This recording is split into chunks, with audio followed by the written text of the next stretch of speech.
WWE Payback was on Saturday night, so here we are watching it on about a 2 hour or a 2 day, 48 hour delay. Had a scheduling conflict this past weekend, so just that time of year of football season that if there is a game or another event going on in which it's at the same time of a pro wrestling pay-per-view on a weekend, we're probably not going to be watching it live, as we didn't. So once again, here we are, 2 days, not 2 hours, 48 hours though later, from September the 2nd to September the 4th, to watch WWE Payback, which took place right down the road in the Steel City. Of course, Pittsburgh, Pennsylvania, home of the Pittsburgh Steelers, Pirates, and Penguins. The Consol Energy Center, PPG Paints Arena, across the street from the old Mellon Arena. So, as it's Labor Day weekend, WWE Payback once again was on Saturday night. AW had All Out last night, All In last weekend, and now both will be moving forward towards their next big shows. AW with Grand Slam and then Wrestle Dream on October the 1st. WWE with Fastlane. So we'll see what happened at Payback, as I still do not know, because I always try my best to stay off social media in that regard, let alone just finding out results from whoever or wherever in general. Old school that way. Yeah, they had officially 6 matches on the card. We're going to have a steel cage match, Becky Lynch and Trish Stratus, a match that should have took place at SummerSlam, but they held off till Payback. They have a few championship matches, I might add, as well. Main event seemingly probably going to be Rollins and Nakamura for the World Heavyweight Championship. Owens and Zayn defending their tag team titles against the Judgment Day. Yeah, let me talk to you. Miz is a dummy. He's taking on LA Knight. Rhea Ripley defending her women's world title against Raquel Rodriguez. United States Championship match after they had an Intercontinental Championship match recently on WWE TV with Walter Gunther. I believe that's it. Yeah, seems right. We'll see if they had anything else. But John Cena did announce, as he returned just the other night, that he was going to be hosting Payback. So we'll see what they have in store in that regard. I very well, could have been at the show. And if I was, I wouldn't have streamed it, as that was the case for SummerSlam. Be sure to check out those videos. So it's been a while since, of course, I've been on YouTube watching and talking about a WWE pay-per-view, or premium live event as they call them now, for all you PLE people out there. But yeah, from Money in the Bank to SummerSlam to Payback now, I mean, the card's all right. It's not, spectacular. I mean, they're, of course, coming off of a death in the company, an active superstar in Wyndham Rotunda, Bray Wyatt. May he rest in peace, as we talked about that when they had the tribute show a little over a week or so ago now. Still hard to believe that Bray's gone, but he is. So I'll leave it at that for now. I said my piece there. Just a tough one. It's a gut punch. I'd rather really not talk about it anymore. But of course, keep his memory alive at the same point in time. So storyline wise with creative, some stuff was pushed back. They've really gone strong now for probably a good solid year with Saturday pay-per-views compared to, the old school Sunday ones that they'd always have. Pittsburgh getting their first pay-per-view in 5 years, from Extreme Rules to Payback. See what the next one is.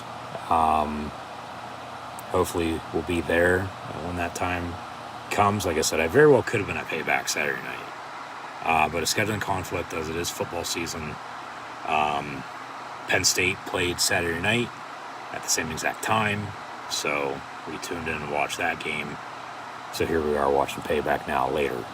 Of course, thank you to anybody and everybody who tuned in and watched my live stream Saturday night, let alone last weekend, for the Bray Wyatt tribute, AEW All In last night as well for AEW All Out.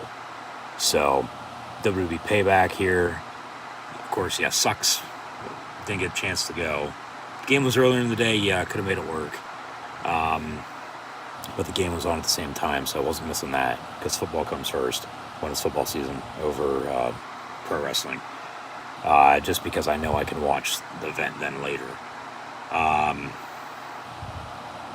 not good at staying away from a sporting event that I need to know the results of, ASAP. Wrestling, though, I can hold, day or two, maybe a couple more days than that. We'll see how the rest of the schedule shapes up this fall. You'll have Fastlane, you'll have Survivor Series. See if they add in anything else. AEW pay-per-views sort of got to watch them live because those are on pay-per-view. WWE with the network and being on Peacock, you can watch on demand. So, probably going to be a Monday night, let alone Tuesday night, if it's not live on a Saturday night, as they get some action in. But, yeah, please no spoilers for Payback. We're going to watch it here. It says it's about a little over a 3-hour show, as it's just a little past 8 p.m. Eastern Time this Labor Day Monday night 2023. So, in the meantime, Monday Night Raw is on right now. It's live. I'm not watching it. I'll watch that later as well.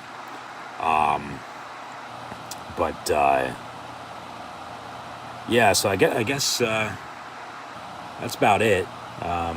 Just as always, once again, thanks for tuning in and listening. These are, in fact, my WWE Payback live play-by-play watch-along reactions. So, as always, I'm your host, Encyclopedia Sports, Cool and Luke 96. Be sure to like, follow, and subscribe on social media. Links in the description below. Thumbs up button. Share hashtag WWE, hashtag Payback. Chat questions and comments. Super chat, super stickers, super likes, super thanks. Always greatly appreciated. As this video is powered by both Rogue Energy and HopeKThrifts. First off, with Rogue Energy, be sure to get your favorite energy and hydration flavors in can or tub form, shakers, and Rogue Energy merch at the link in the description below. And be sure to use the code LUKE123. That's Luke123, LUKE123 for 10% off. And then HopeKThrifts, a secondhand resale shop that focuses on sustaining the environment in a cheap and fashionable way, as most items are $20 or less and include brands like American Eagle, Converse, Free People, and Shine, among others. As HopeKThrifts is found on Depop, Instagram, Macari, and Poshmark at HopeKThrifts. That's HopeKThrifts. So be sure to use the message seller code CHEAPTHRIFTS, CHEAPTHRIFTS, CHEAPTHRIFTS for 10% off. Link also in the description below. So I guess without any further ado, we're going to watch WWE Payback here as they're getting some payback in Pittsburgh. I'm sure the Yinzers were in full effect and had a good time. But we'll see if anything big came out of the show or not. Of course, they're just coming off of SummerSlam, coming off of Bray Wyatt passing away. So Payback to Fastlane to Survivor Series. I mean, the fall's tough with football season for one. But then two, now they really don't have a December pay-per-view. They might add one in early January if the Rumble is late January, early February. Just with how the calendar is going to shape up later on this year and early next year. They're going to have a dead period of a good probably 2 months once again, as they did last year, of really no big shows, just unless they add something in, just a bunch of TV, bunch of Raw, NXT, and SmackDown, build your storylines up there, have some main event quality matches on TV, and then Royal Rumble, whatever the pay-per-view is going to be in between that and WrestleMania, and then, of course, in the meantime, you're on the road to WrestleMania, and WrestleMania 40's here come early April of next year.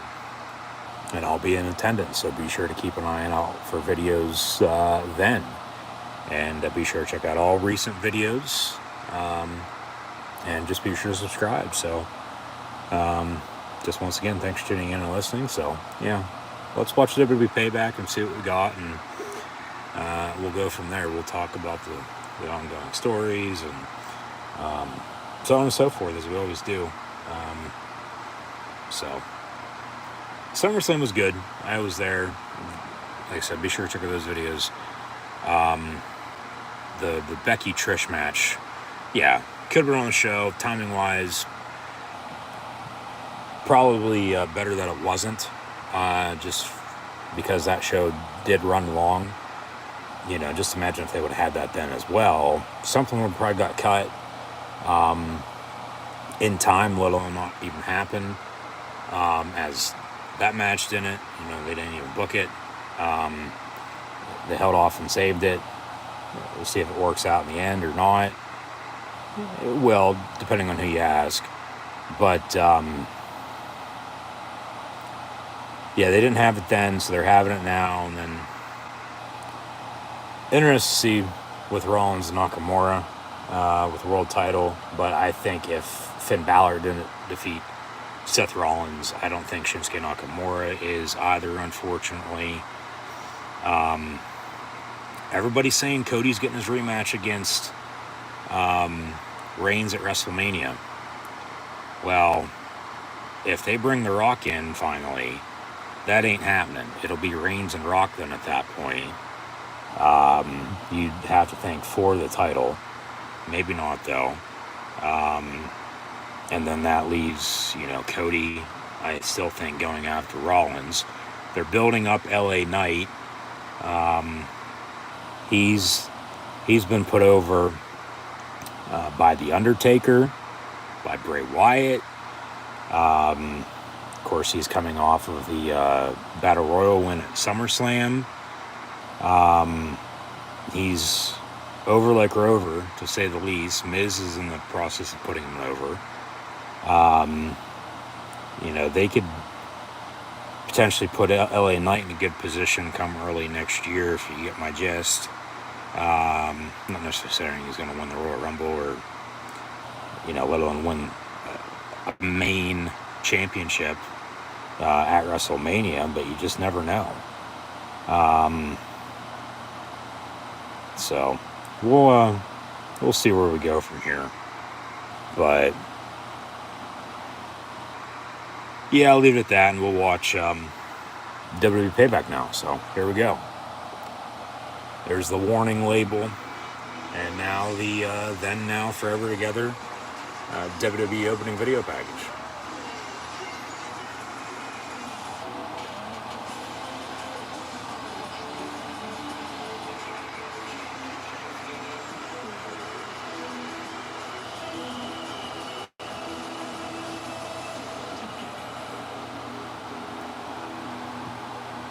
I expect Cole and Grays to be on the call.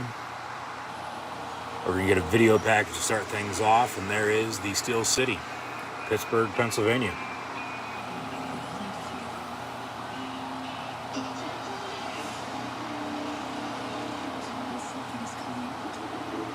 Payback's a lot like Backlash in WWE's eyes for pay-per-view. It's, hence the name Backlash and Payback. It's to get revenge.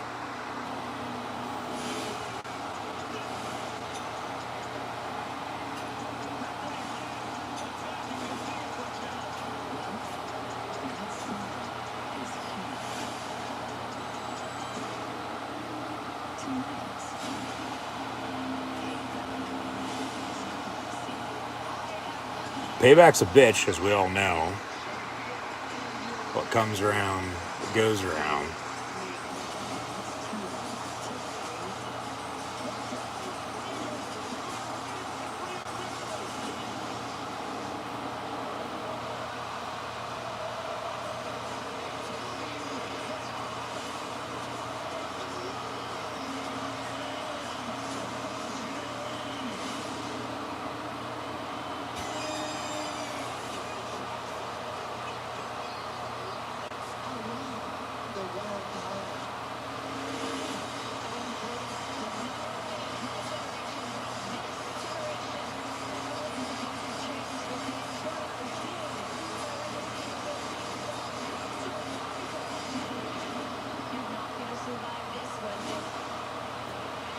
Trish calling Becky a bitch.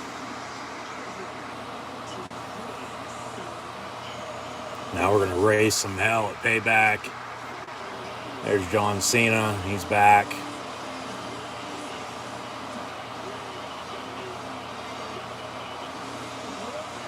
Let me talk to you. Yeah.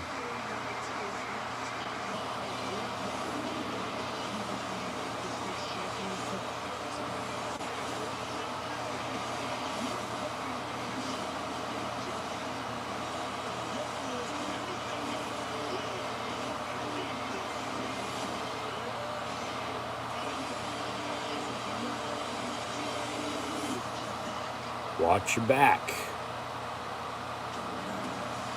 So WWE Payback, Pittsburgh, Pennsylvania. There's the opening pyro.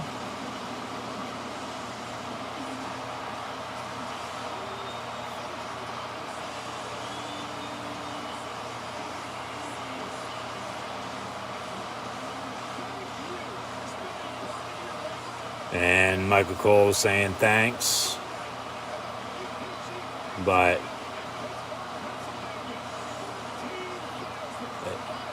they say close to 15K.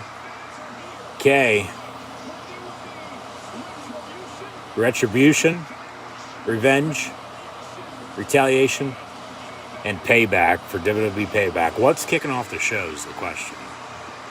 It looks like Becky Lynch, Trish Stratus in a steel cage. All right. Of course, the Hell in a Cell match between Foley and Taker that became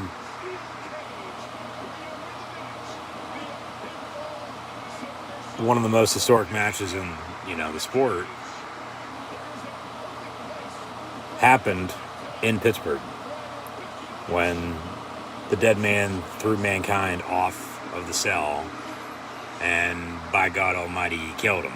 So here's the video package for the match. There's Trish looking fine.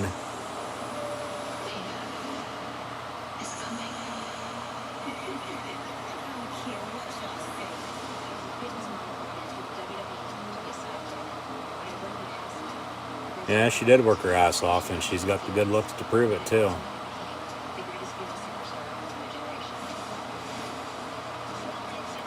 It is sort of, to an extent, like best versus best in their respective generations. And Trish being back once again here, I believe this is like her longest run that she's had since she was, like full-time back in the day. Like, because they brought her back a couple years ago. but it wasn't, for very long. And then, I mean, she's been around now again for a while. I can't even put a time frame on it. It's been a while. But in the meantime, they're using Trish to get Becky over even more, to potentially, with Rhea as champion, get Becky back in the title scene eventually, even though Rhea still ain't going to be losing that title anytime soon. Just because she's not going to be. She's not, flat out. So I can guarantee you Raquel's going to lose.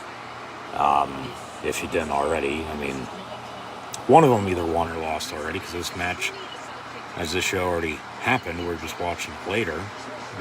But yeah, Becky Lynch, Trish Stratus, Rhea Ripley, Raquel Rodriguez, your two women's matches tonight. One inside of a steel cage, the other for a women's World Heavyweight Championship. Rey Mysterio, Austin Theory for the U.S. title. Owens and Zayn defending their tag team titles in a Steel City street fight against Judgment Day. Hey, did you know, too, by the way, Michael Cole, that Pittsburgh is a Steel City?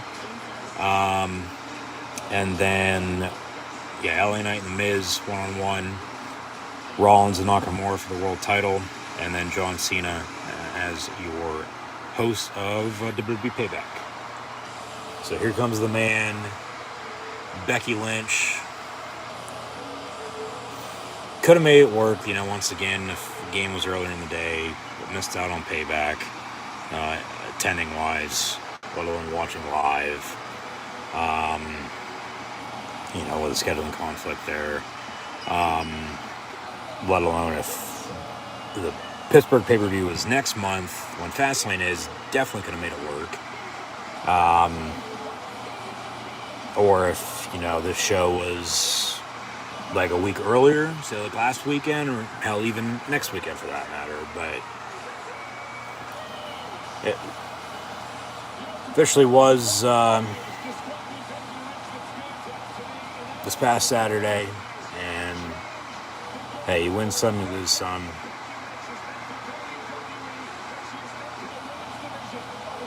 But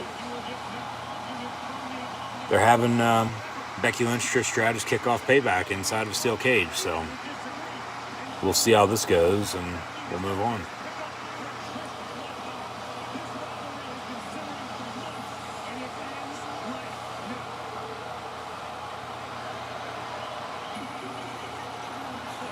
And here comes Trish.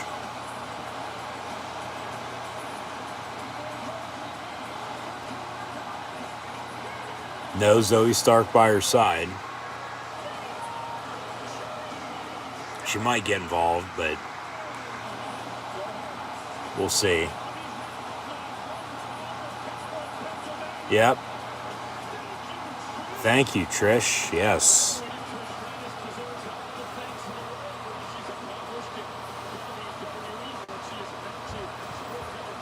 As Trish makes her way to the ring, talking to a fan ringside. God damn.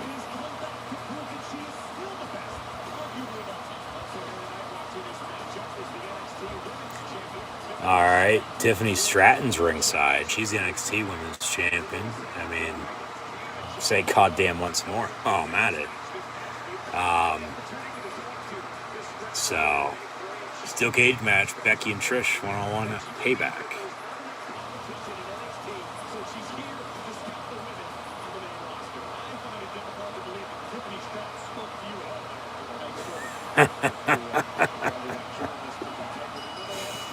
Yeah, that's a good one, Grace. Corey Grace on commentary. Good as ever. Let Michael Cole have it. Saying he can't get none. So bell rings, and here we go. They all lock up in the middle of the ring. Actually, Becky's already chasing Trish around as she tries to escape. Now they lock up, and alright. Trish is just trying to escape. So Becky's probably going to win this if I'd have to guess. There's a headbutt. Right hand. Face first off the turnbuckles.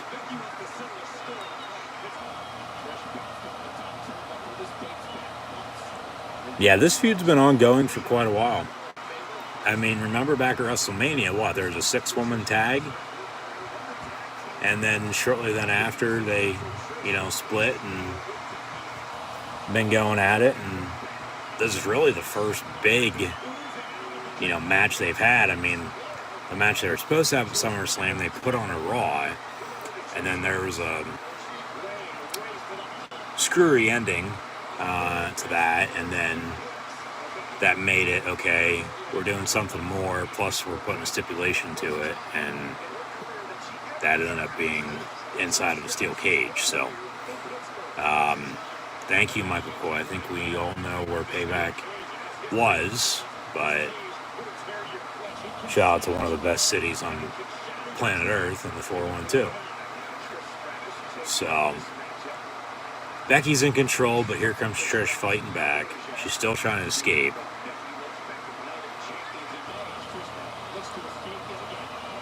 Becky climbing up, pulls her down.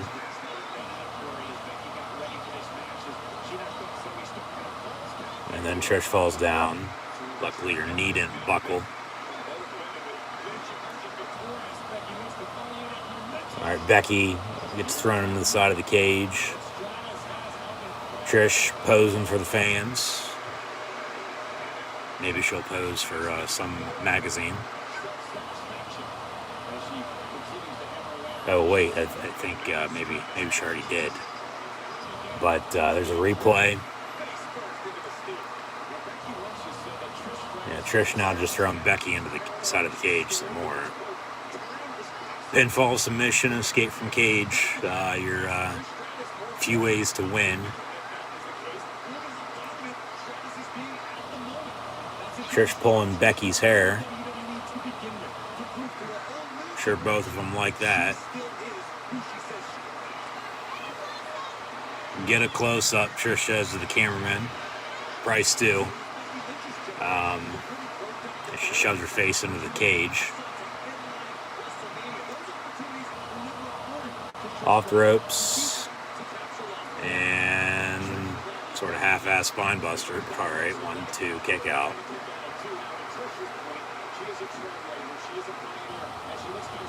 And Trish gets rolled up as she was trying to escape through the door. 1-2, kick out. Clothesline.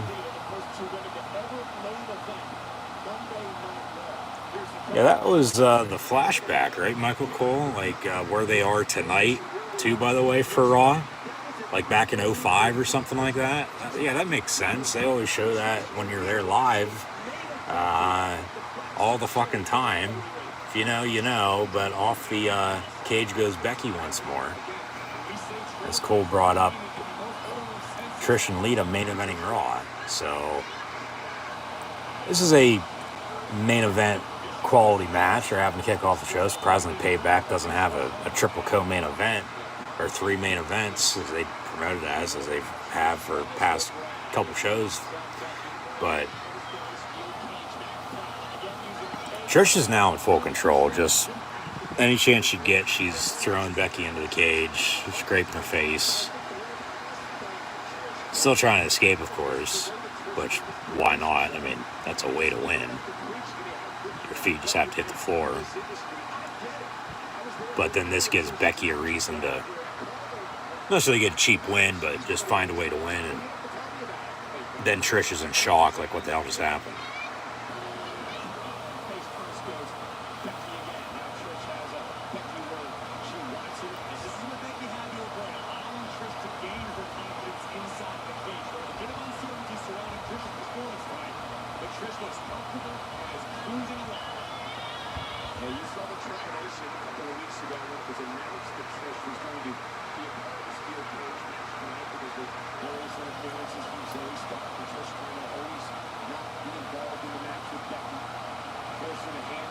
Ref almost got in the way, but Becky reverses it and throws Trish now into the cage.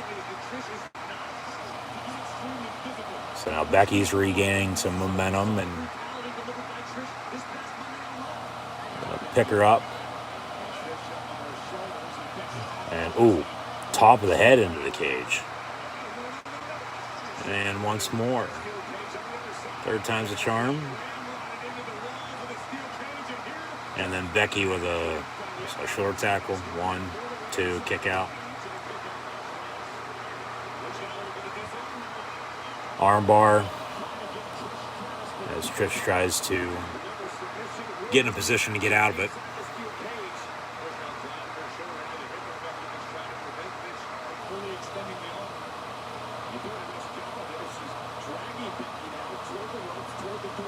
Yeah, there's not going to be a rope break, though.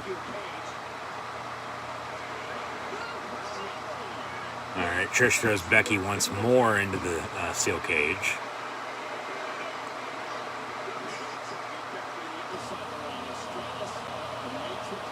Oh, shit. So they're both down and out. Let's get a replay of that. Off the ropes. Becky went for a clothesline, and Trish caught herself and was going to fucking crab walk and just stayed there, and then Becky hit her with a double leg drop.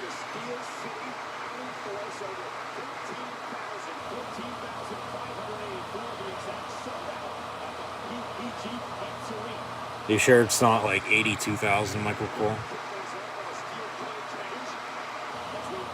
Becky throwing Trish now into the cage. That's seemingly all they've fucking done in this match, just throw each other into the cage. Now Trish is getting her hair pulled.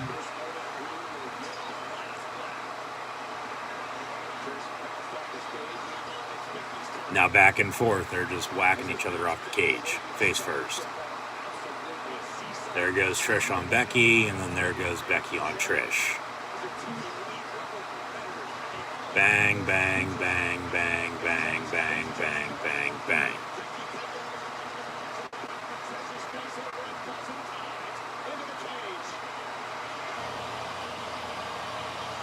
Crowd loving it.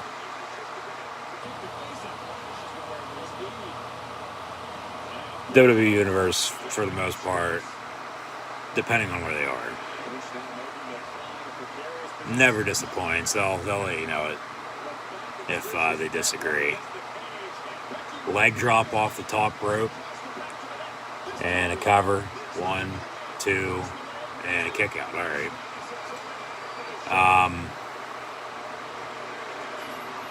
Of course, AEW and like independent wrestling, like they'll be more vocal with what they say. WWE crowds as well, but they'll get muted, especially, you know, from listening on TV. But if you're there, you know exactly what's being said. But yeah, the crowd's loving this opening match.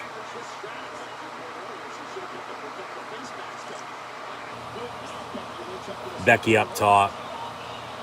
I think maybe a little bit of a botch. Got tied up there in the cage and on the rope. And what are we going to do? A Styles Clash here off the top rope. Now Trish sits up. Now some boos and yays back and forth with the forearms.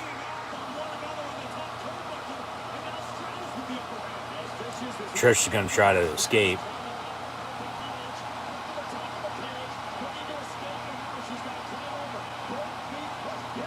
And then she kicks Becky away. She's still trying to escape up in the corner.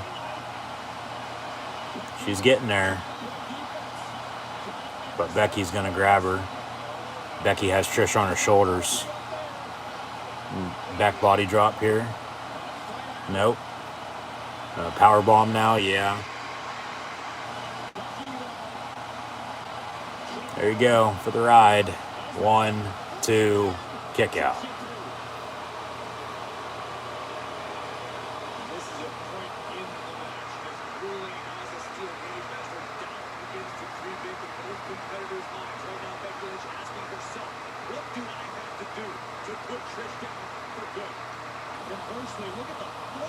Yeah, what's up with fucking Trish's alien-looking forehead right now? This is awesome chant from the crowd. Like, did something pop or something? I don't know. She doesn't have the Ryan Priest look in her face by any means, but damn near close. Gonna power bomber. Okay. Nope, it won't. 1, 2. She'll kick out here. That hasn't been done in a while. Yeah.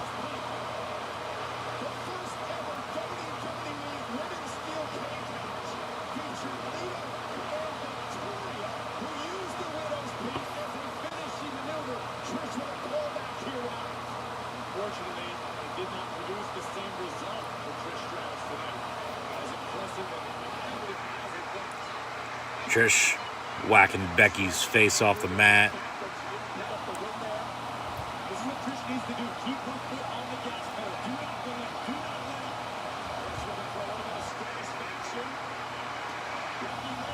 There's a cutter.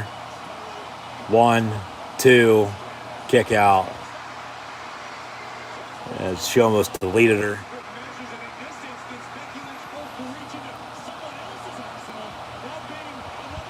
Yep, down she goes.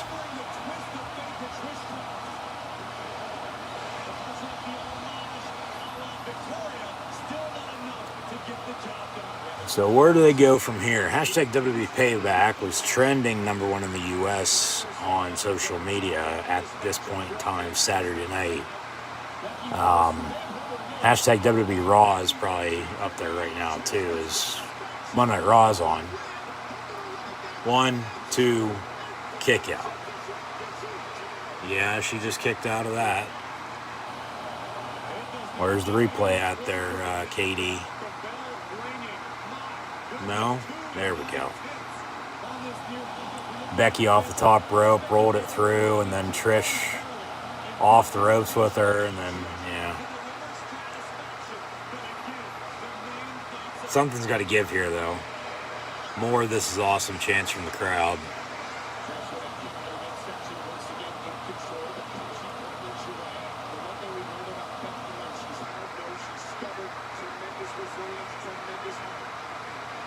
Trish gonna go up top. Gonna escape though again. Tried to at least. And now she's climbing the whole way to the top. But Becky pulls her back down.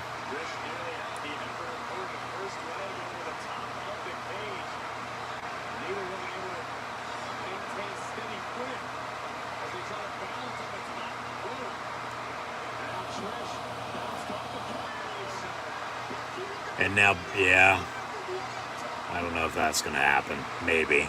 And if so, it's probably your finish. Trish off the top rope. Yep. A running bulldog, but then holds her backside because she landed awkwardly. But maybe she likes it that way. I don't know. I mean, that does have to fucking hurt, though. I mean, from, that high up and you're, falling down to the ground on, or middle of the ring, on the mat, but then there's, wood boards under it. So even with the padding, like, it's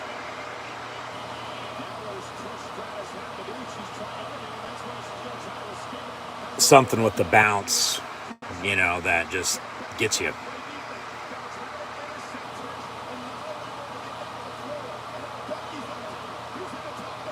They're now on the top of the steel cage. They're both sitting, staring at each other.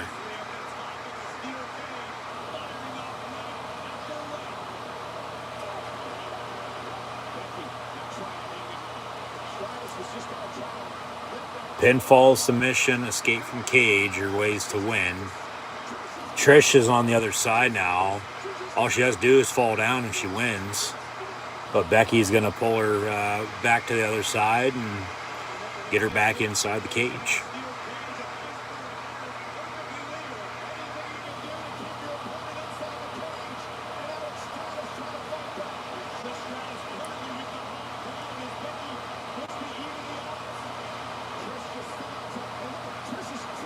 Ooh, shit. Trish is stuck up there, and then Becky pushed her back, and she hit hard, but she's still hanging on.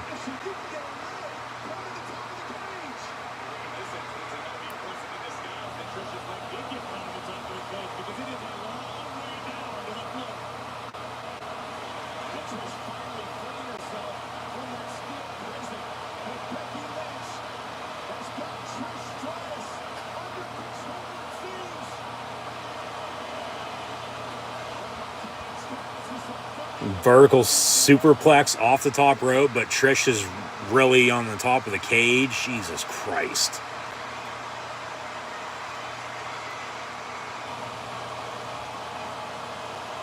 So crowd loving that. Yeah, that was pretty high up there, to say the least. Boom.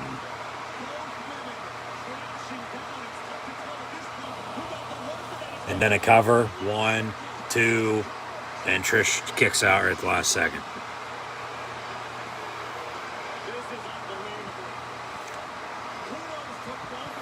Another replay of that. Yep.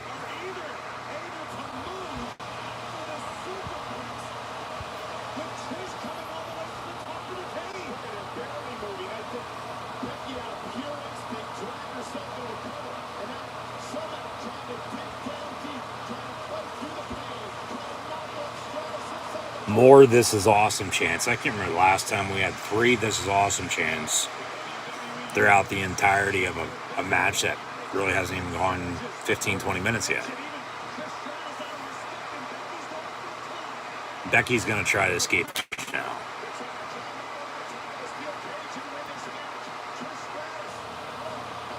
Trish going to get up, try to escape as well from the other side through the front door. Becky falls down and pulls Trish from behind. Zoe Stark comes out of nowhere and tries to pull Trish out.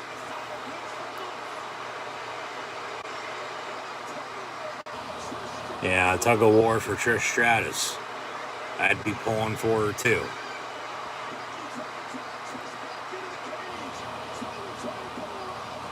Zoe Stark finally lets go. Trish is in the ring. As then Becky comes over to close the door. Zoe Stark slams her with it. And then Trish with a roll-up 1-2 kick out. Becky with a rock bottom. 1, 2, and then Zoe Stark breaks it up. So now she's involved in this. I mean, it's steel cage though, so yeah, no DQ.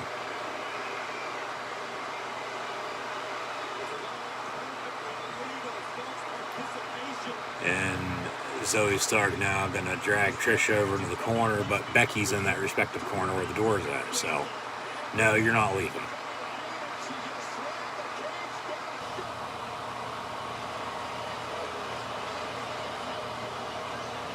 And then Zoe's like, you want to go? And Becky's like, yeah, let's go.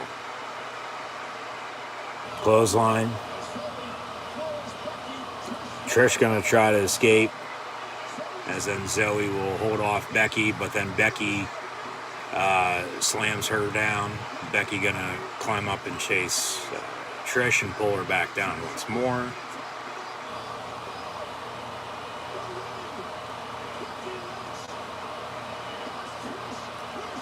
And then a rock bottom from Becky to Trish off the top rope. Cover 1, 2, 3, and that does it. Becky Lynch defeats Trish Stratus at WWE Payback. Still to come, Seth Rollins, Shinsuke Nakamura for the World Heavyweight Championship. The other women's match is Rhea Ripley and Raquel Rodriguez for the Women's World Title on Raw. Tag team titles on the line and a street fight. Rey Mysterio, Austin Theory for the U.S. title. We'll probably skip through that and the Rhea Ripley Raquel Rodriguez match just for the hell of it, because I can probably guarantee I know who won those. We'll fast forward to the ending just to make sure before the other matches continue. LA Knight Miz 1-on-1 is John Cena host Payback once more as well. So 6 matches, really 4 that intrigue me. So those are the 4 we'll watch. And then if there's anything else that they've added in that I don't know about yet.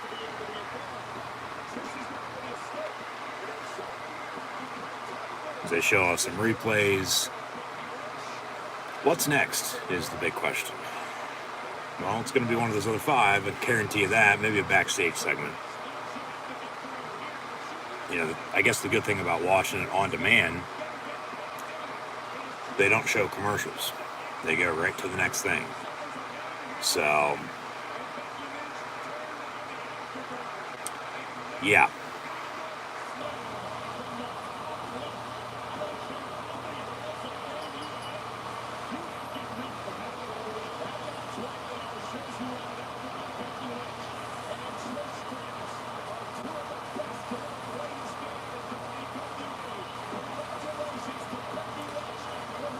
So Becky beats Trish here at Payback.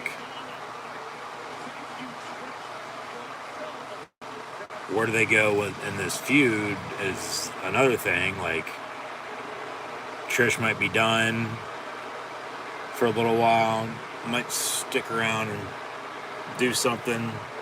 Becky celebrates and walks off. They cut the music. Now in the ring, Trish and Zoe. Zoe trying to plead her case, like, hey, sorry. But then Trish, pushes her away. Seemingly they're going to have Trish put over Zoe now. Yeah, Trish just slapped her across the face, so they'll feud. I don't know what they see in Zoe Stark, though.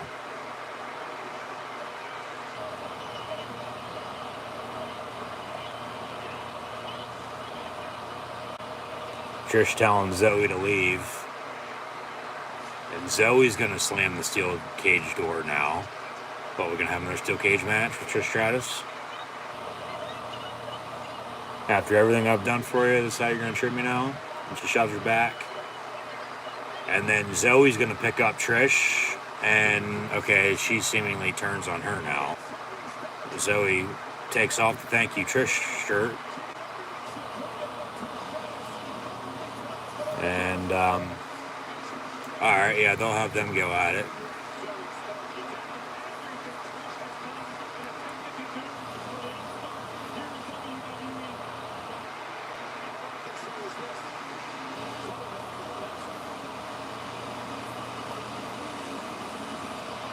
And they fade to black, so I guess we will get a commercial here because it's WWE. All the other stuff, no, I don't believe so. It's been a while, though, since I have watched the pay-per-view. Not live, so they might have changed it up, for all we know.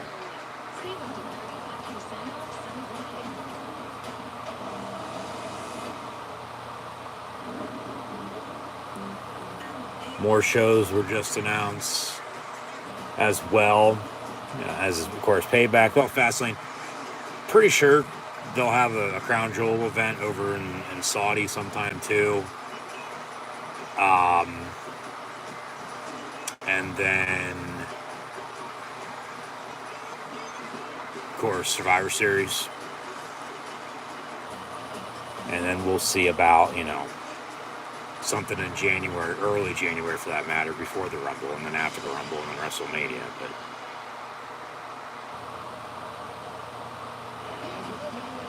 WWE Payback, there's a graphic for Rollins and Nakamura. I don't think that's next. That has to be the main event, I think.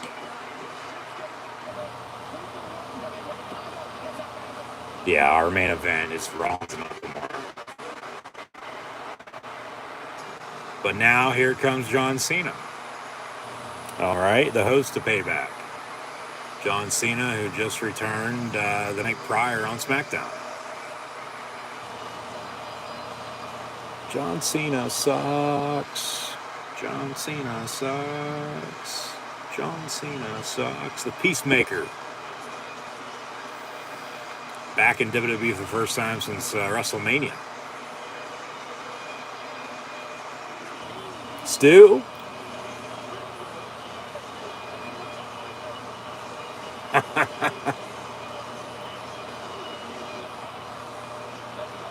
Let's go to work, he says.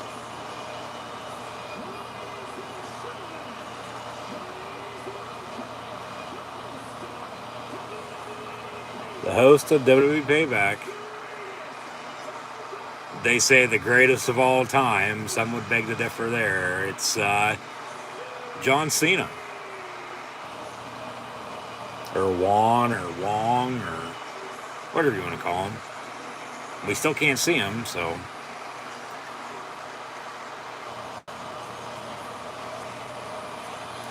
And his time's up, because our time's now. It's WWE Payback.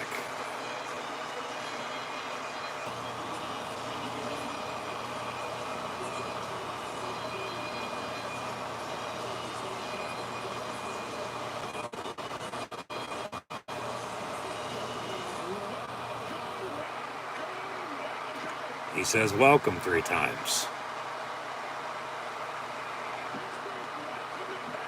It's Payback in Pittsburgh. What a first match, he says. Steel cage with Becky and Trish. He's done a lot of things. First match, last match, champ, challenger. He's been everything. Oh my, now he's hosting.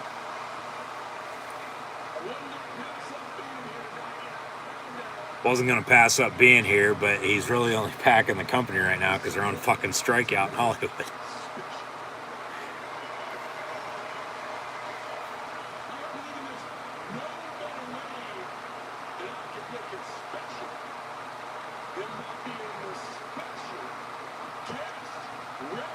Oh shit.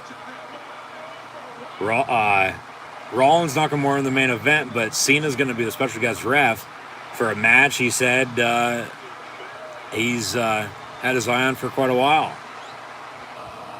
And here comes The Miz.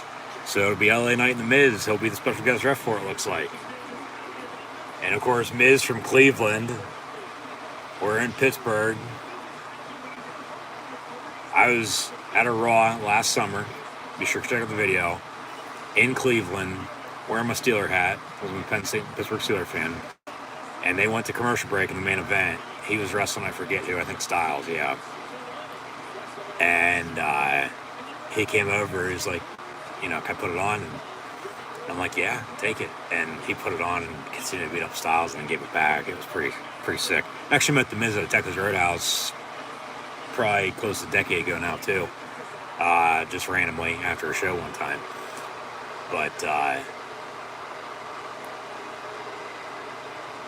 from Cleveland and Pittsburgh getting booed, and rightfully so, as he interrupts John Cena. And they've, you know, feuded in the past numerous times.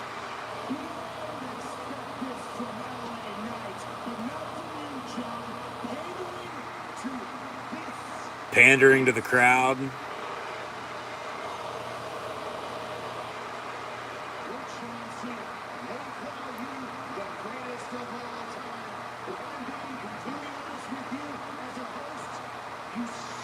Miz says John Cena sucks. Well, why do you think we sing that in his entrance song? Hold on.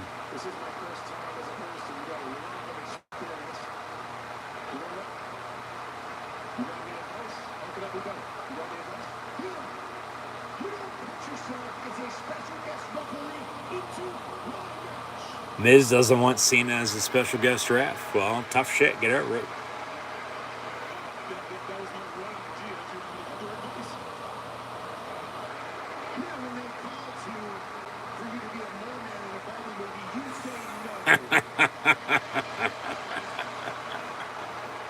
Of course, Cena was in the Barbie movie. Cena says he doesn't like Miz. Do have respect for you, though. Make tonight special. Give me some advice. Cena asking Miz for advice? All right.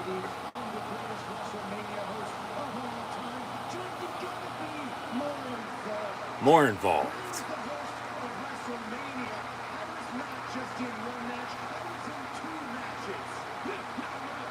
You lost both of them, Dan. Be more involved. All right. What are you wearing? Well, it's typical jorts and basic ass t-shirt with a Cena design on it.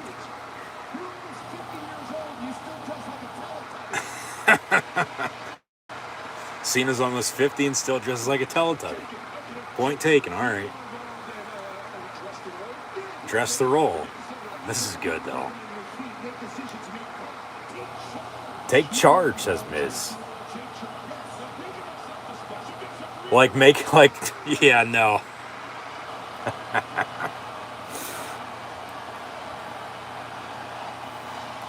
Crowd's chanting yes.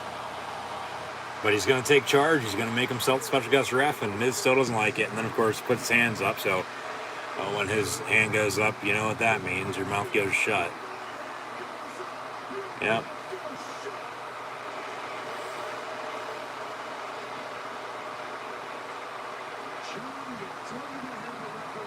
You don't even have a referee shirt. And you want to guess what? Cena just got handed one. So he'll take off his shirt and put that on. I just got one. Perks of being the host. I guess I am the special guest ref. Your match against LA Knight. Yeah, dummy, let me talk to you. Miz says no. And then Cena says, yeah. Yeah. No. Yeah. Hit his music. Yeah. That was good. And here comes the megastar. Let me talk to you. Yeah. So we all know whose game it is, and it's Eli Drake. Max Dupree. LA Knight gonna beat the Miz here, I'd have to think, for sure. Yeah. Let me talk to you. So as he poses, LA Knight, yeah.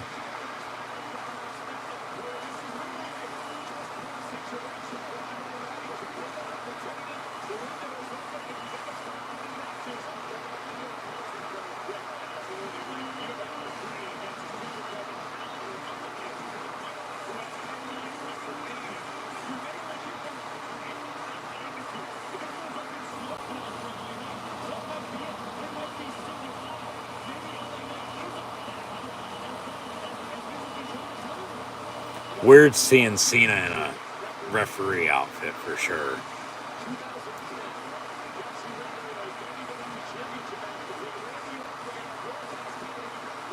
No shit. All right. Jinx, speak of the devil, Michael Cole just mentioned that the last time Cena refereed a match was 2010. So that's what, weird seeing him because it's been a while. It's been 13 years. It was Orton and Bad News Wade Barrett. But that was when Cena would have been involved with a Nexus. You know, so it makes sense.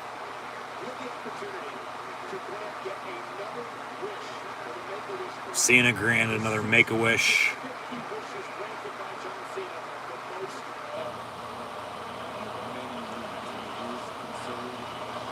Tiny balls chant from the crowd. Of course, LA Knight told Miz if, he can't get the job done, I'm sure that, I can, put something in Maurice to help her out. So, Cena telling Miz to get in the ring, let's go. And as soon as he does, he's going to ring the bell. There you go. So, LA Knight going to chase him out of the ring as Miz will catch his breath already, even though nothing's happened, and here we go. We're underway. LA Knight Miz one-on-one at Payback.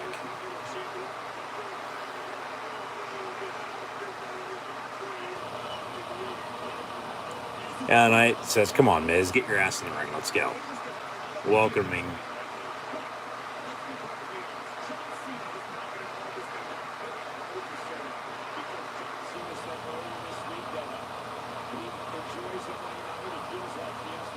Miz says, no, screw you, I'm out of here.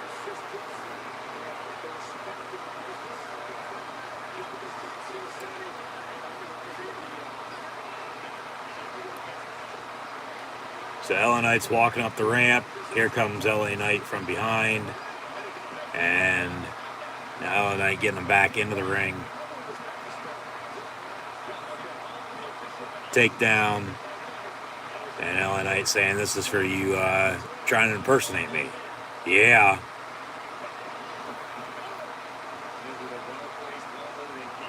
So now back and forth with some rights and lefts.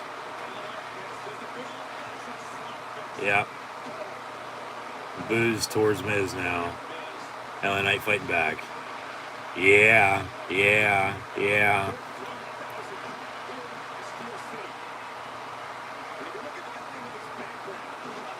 Nice suplex.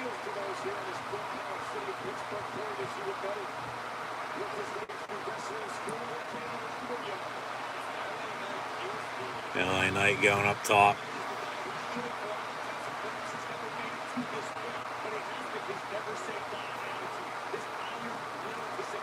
And then Miz slams him down. Ooh, shit, he landed a little awkwardly there, at least on the face.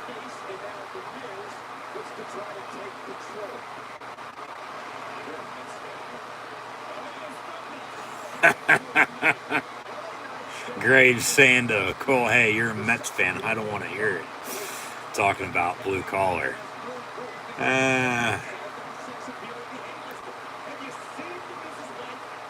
Have you seen the Miz's wife? Yes, and we've also seen your wife too, Corey Graves. And LA Knight would probably help her out as well, if I'd have to guess. Yeah, that's what they'd be saying all night.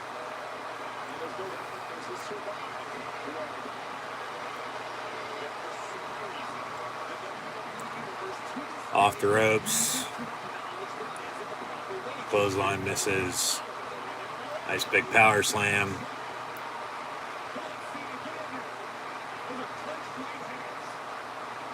But Cena's letting him wrestle, he is. Miz skull crushing finale? No.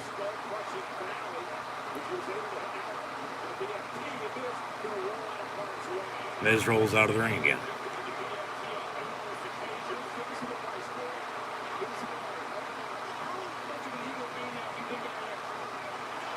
Egomaniac. Of course, this was Saturday night at Payback.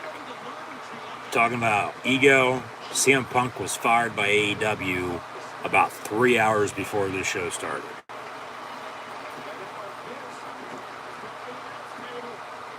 LA Knight whacking Miz's face off the announce table now. Crowd chanting, yeah.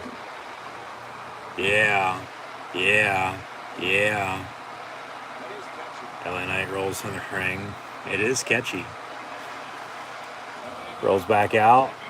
And then, face first goes Eli Drake, LA Knight into the announce table because Miz reversed it.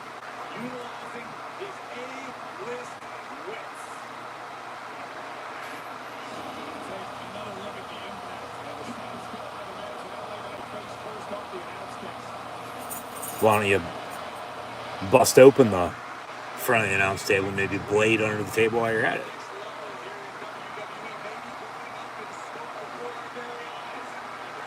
And Miz yelling, yeah, as he beats up LA Knight into the timekeeper's area.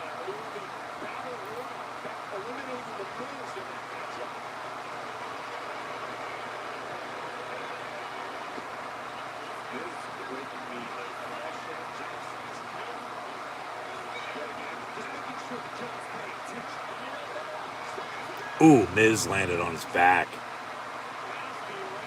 Yeah.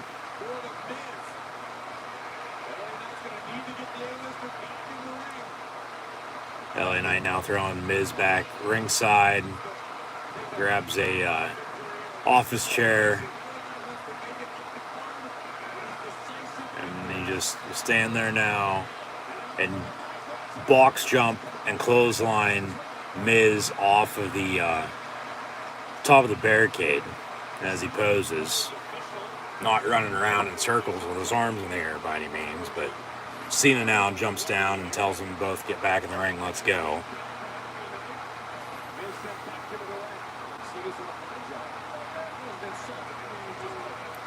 There's a poke. Miz fighting back with some kicks.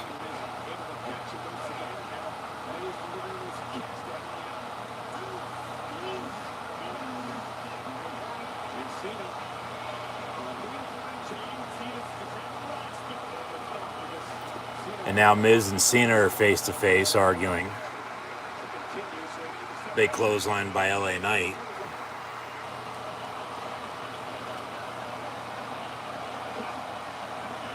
LA Knight stomping him into the corner. Yeah, chance. And now Cena holding him back. And then goes right back to it. 1, 2, 3, 4, and then he breaks it up. And LA Knight's like, really? Doesn't make a damn difference to me if you're the ref or not, or if you're John Cena or not. Here comes Miz from behind.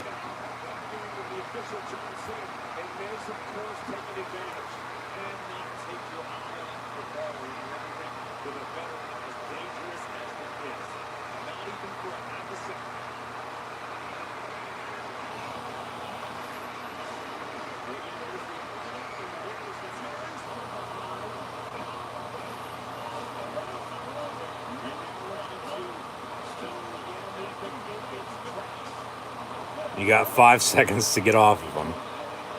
Cena says thank you, as he did break it. And now a kick out of the corner. Miz with the code breaker. Cover. 1, 2, kick out. A little bit of a slow count though by Cena.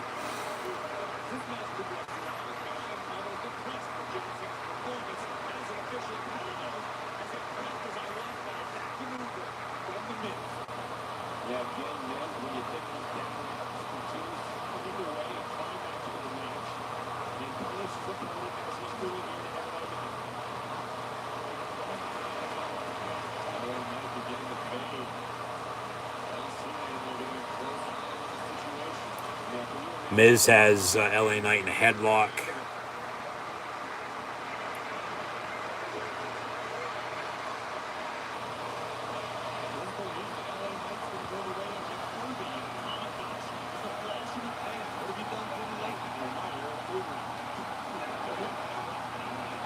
Now into the corner, over the top rope. Miz slides out, pulls him down on the ring apron.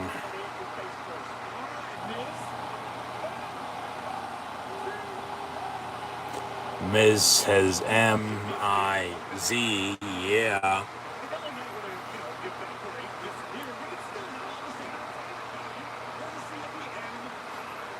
Yeah, I don't think so. Yeah.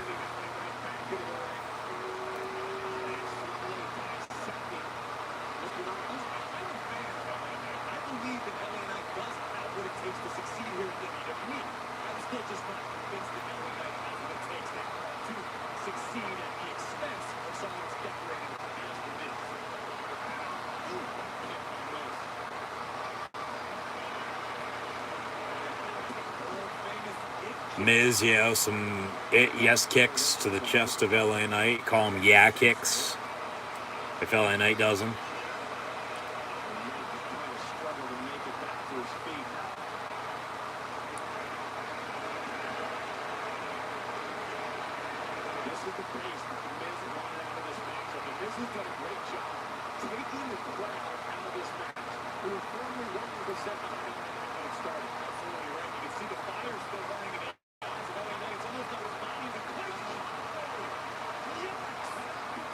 That was pretty high on the back body drop.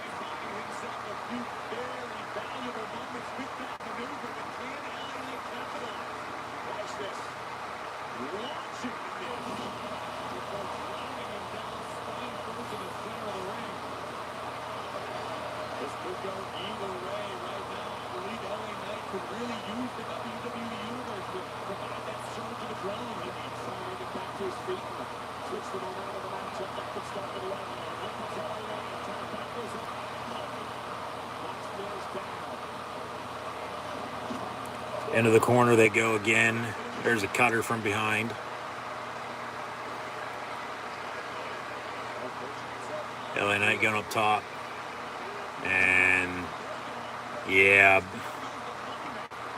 if you want to call that a running bulldog, all right. Kick 1, 2, kick out. And Cena says 2, so sweet.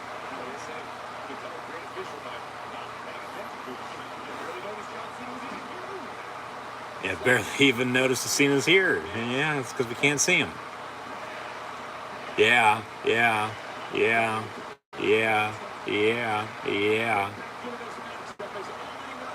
Oh, yeah, with a knee.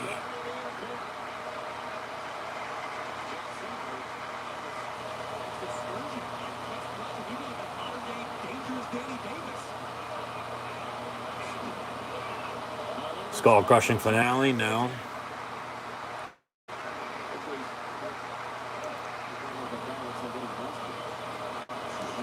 Quick roll up?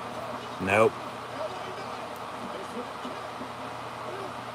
Miz DDT. Another DDT. Cover. 1, 2, kick out.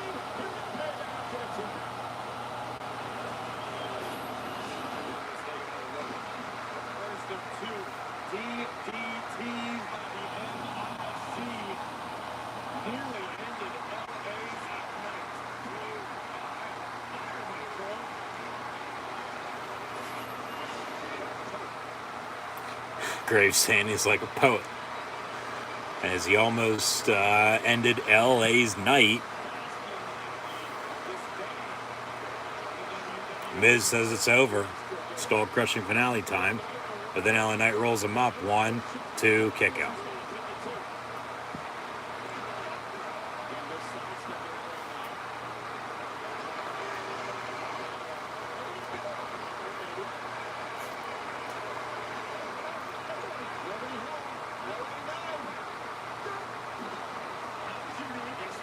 DDT from LA Knight in the corner, kick out at 2.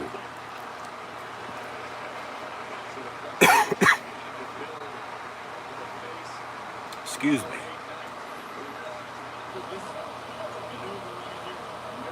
They should be going home here sometime soon, I'd have to think.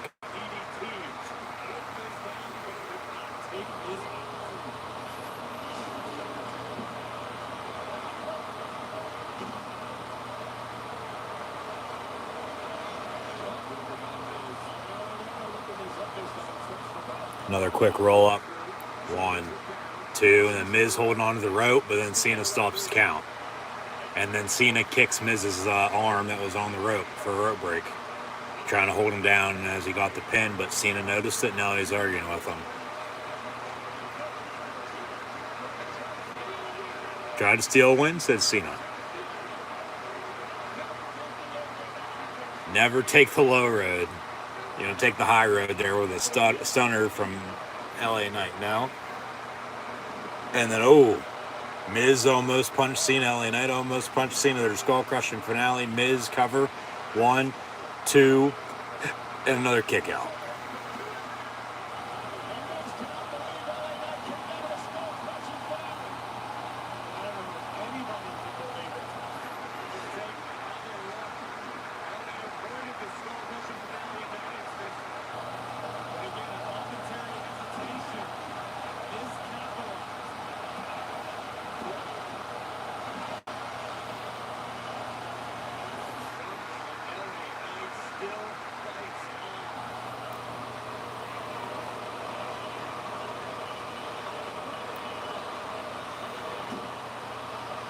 Miz is going to do the You Can't See Me on LA Knight, maybe a little 5-knuckle shuffle here. But then LA Knight kips up, slams down Miz. And I think LA Knight might be doing the LA Knight off the ropes elbow drop. Gets up. And then the blunt force trauma. 1, 2, 3. And LA Knight defeats Miz at Payback. Yeah. Yeah.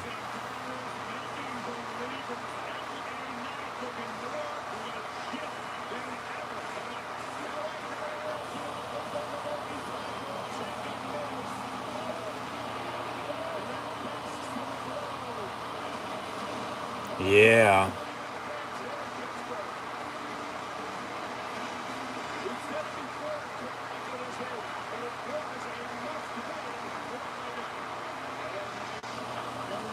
So LA Knight now from SummerSlam to Payback 2-0.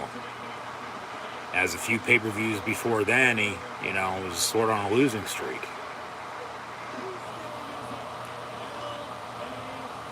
Yeah.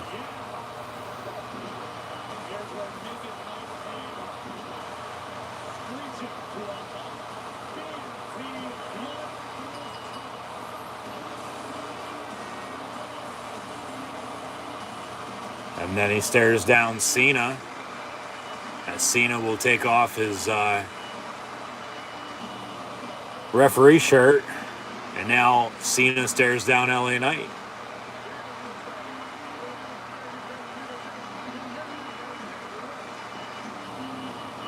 Cena extends his hand for a handshake. Respect. Okay.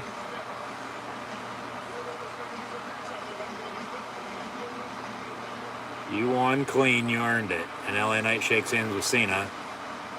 And then Cena endorses LA Knight and puts him over. Might have a match with the two of them, though, sometime soon. I don't know. Yeah.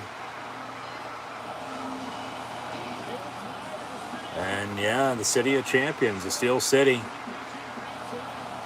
From the Steelers to the Pirates to the Penguins. Should have been there, but oh well. And we got some black and gold members in the house tonight. Of course, there's the new Steeler WWE Championship title as well.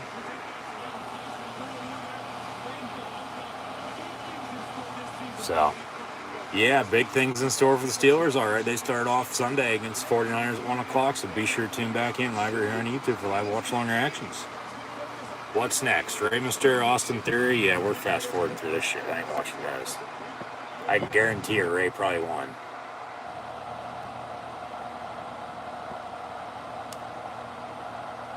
And if he didn't, I'd be surprised that Theory got his title back. Because they're sort of doing Theory and Grayson Waller as a tag team. Oh, this match was brought to you by Cinnamon Toast Crunch. All right.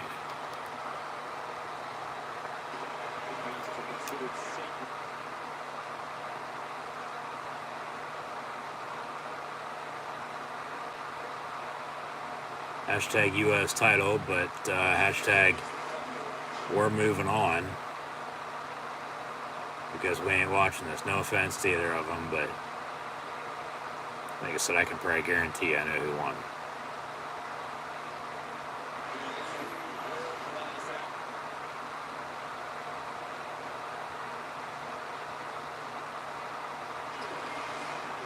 And yeah, still your United States champion, Mr. 619, the little big man, Rey Mysterio. So, yeah, that was the Cinnamon Toast Crunch United States Championship match.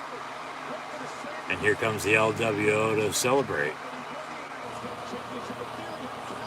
So, what's next? Speaking of Theory, sort of in a tag team with Grayson Waller, I forgot to mention they are going to have the Grayson Waller effect with Cody Rhodes here at Payback as well. So we'll see where they add that in at. Might be next. Thinking it's going to be a little bit later on, though. Maybe the co-main event. Just to have a little time to cool off there before the main event, and that does it then for the show. But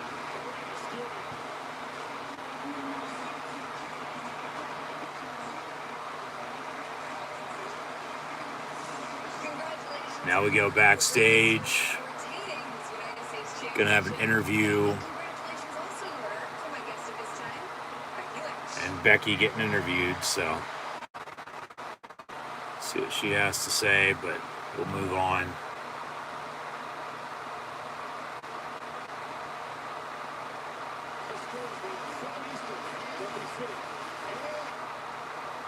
All right, the tag team title match is next.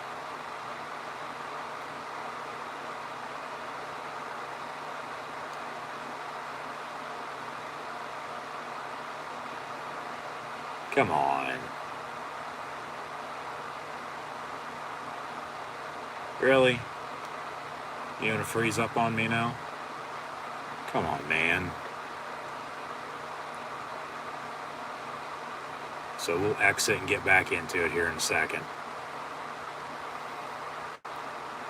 Hopefully it works. Yeah, let's resume. Let's continue watching.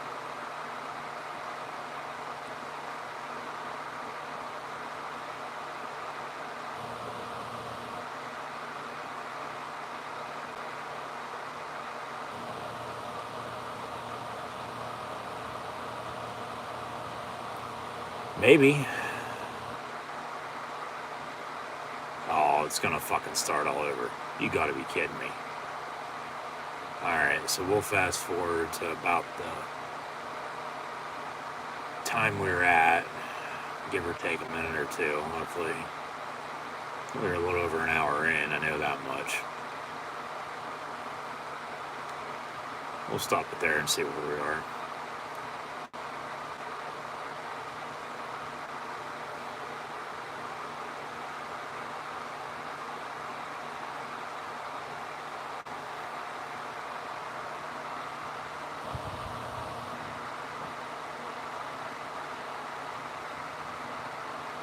If it even plays, come on, man. Really? Really? Yeah, really. I mean, even after LA Knight just beat Miz, now this is giving me some technical difficulties. It's not playing. So best bet probably going to be to exit completely and then get back into it, and then if it doesn't work then, well, we're fucked. Because I don't know why it would quit midway and then, you know, not let me watch the rest.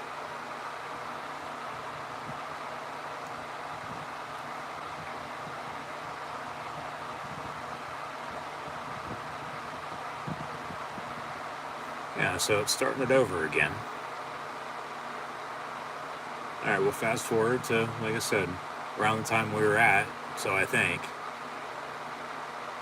We're a little over an hour in once more, and we'll see if we can kickstart it back up here again. As mentioned, the tag team title match was next.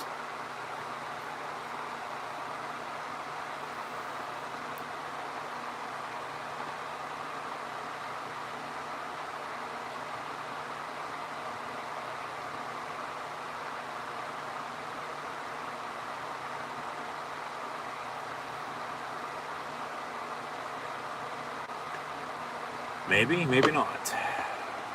This sucks. Why is it gotta give me issues? Always something, man. Always fucking something.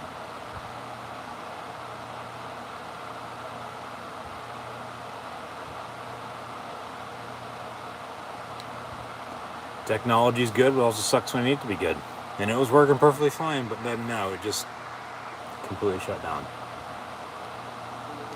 So here we go again. If this doesn't work, well, we'll just have to look up the results at that point.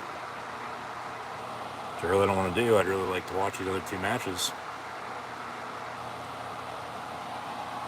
Because we'll end up fast forwarding through the other one anyway, and then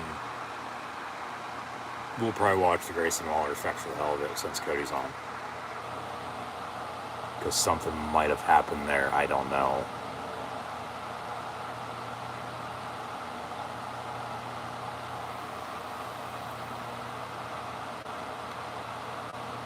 So as we try to resume Payback, we've already seen Becky Lynch defeat Trish Stratus. John Cena hosting the show, turned special guest referee for LA Knight and Miz, which just ended. Becky Lynch interview. Here we go again. Yeah, then, just a couple minutes ago, it was giving me some issues. It froze up as the tag team title match was about to start. So trying to get it back up and running here. I don't know why fucking WWE on Payback wants to act up right now, but always something, man.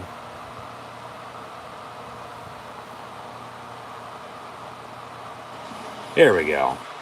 Alright, just missed it by the skin of my ass. Congrats. Alright. We're back. Also, goddamn, but, alright, here we go. We're resuming WWE Payback in the meantime. Yeah, we saw Becky beat Trish inside of a steel cage. LA Knight beat The Miz as well. Oh, yeah, you can't forget about Rey Mysterio, Austin Theory. Yeah, the Becky interview here, but the tag team title match is next.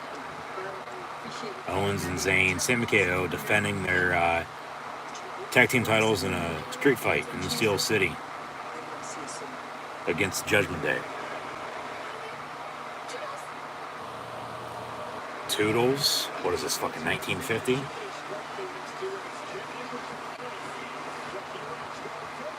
A Pittsburgh Steel City street fight. Hey, Michael Cole, do you know Pittsburgh's a Steel City? Jesus fucking Christ. I mean, they are hammering that home every second they possibly could last week. They should have had the cage match as a Steel City cage match. Here comes the prize fighter, Kevin Owens.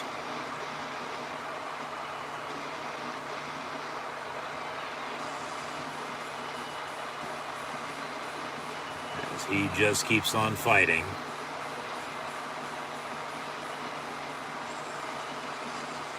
And now his tag team partner, the former honorary Uce, Sami Zayn. And let's go. So as they make their entrances, they've been tag team champs since what, WrestleMania?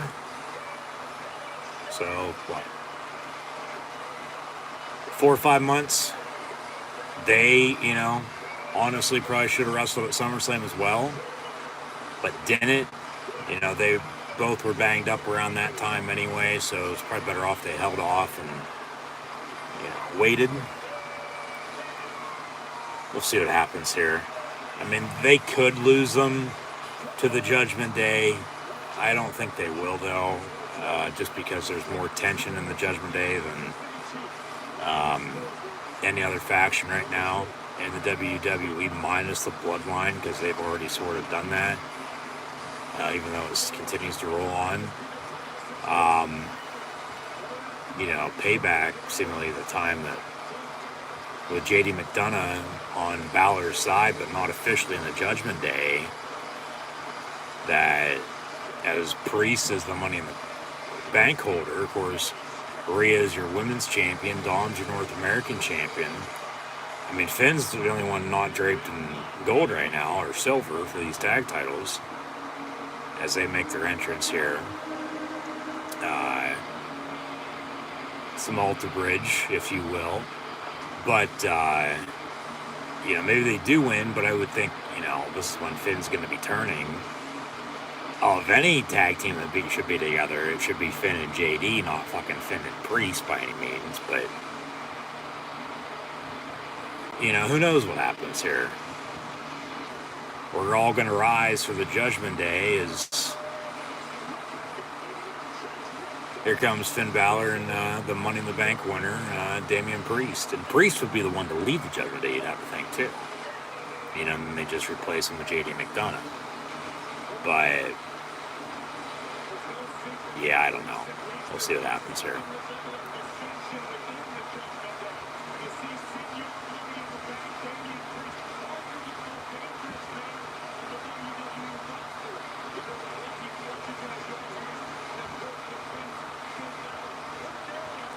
Priest puts out his fist. Finn says, okay, let's rock and roll.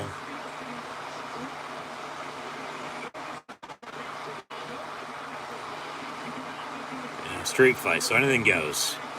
We'll see where they go with this.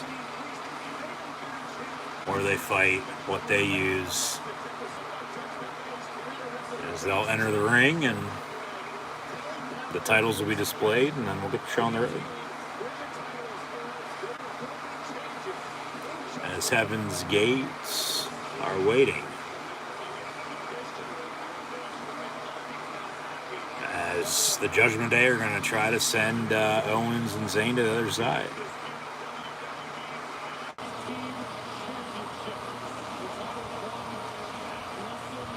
Yeah, they won them at WrestleMania from the Usos. That's right. Yeah, they've been champs since then. So why would they lose, you know?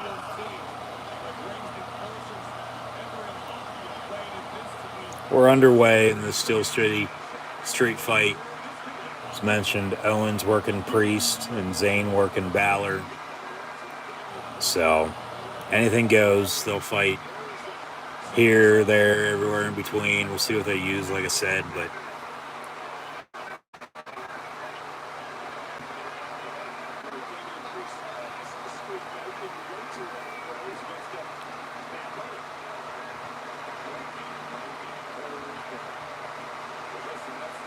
crowd wants tables, but Sami Zayn grabbing some steel chairs.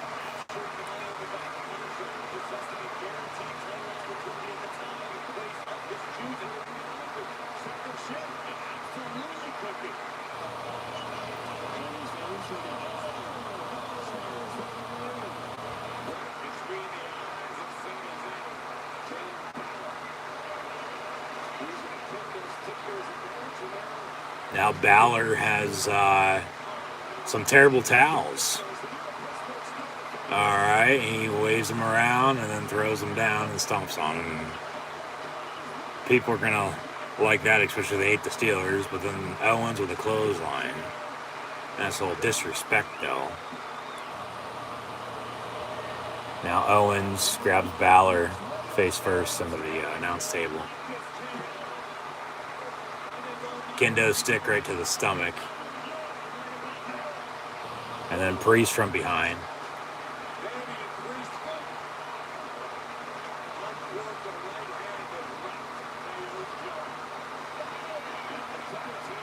Sami Zayn off the ropes, goes flying, takes out the Judgment Day in front of the announce table.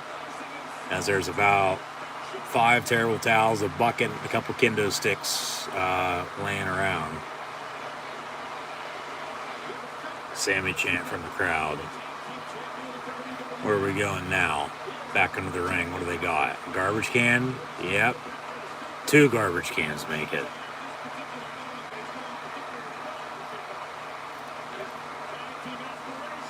And right to the back of Priest. Right to the face of Balor.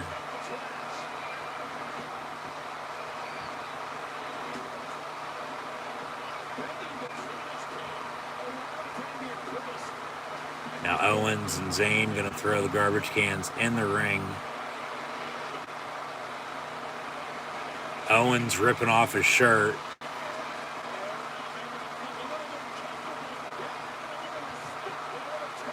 Has a Terry Funk t-shirt on now. It is a street fight, so garbage can on Balor's head. And now kendo stick shots. Batter up. And McCutcheon just went deep. Willie Stargell, Roberto Clemente, and Mazeroski just hit a game winner in Game 7 of this 1960 World Series.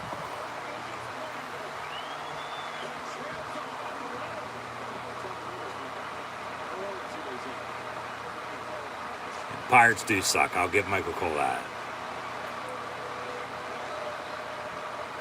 Ole, ole, ole, ole, ole, ole, ole. What else we got? Now we got a table. All right. So they'll set that table up ringside, it looks like. Yep. Right in front of green shirt guy and the guy from Trinidad and Tobago. There's a sign behind them, too, with the greater or less than. Take your pick. Damian Priest fighting back now.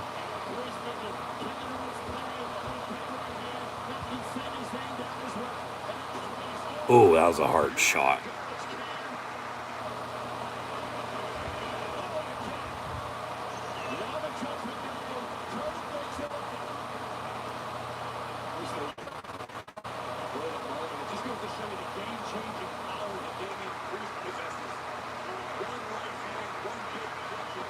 Balor with a steel chair to Sammy.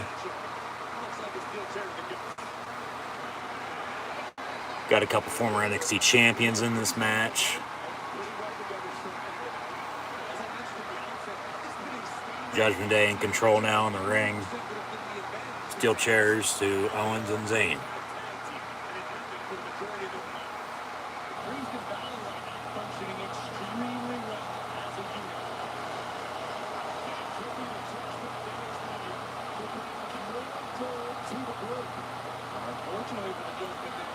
And then Owens gets hit in the face with a garbage can.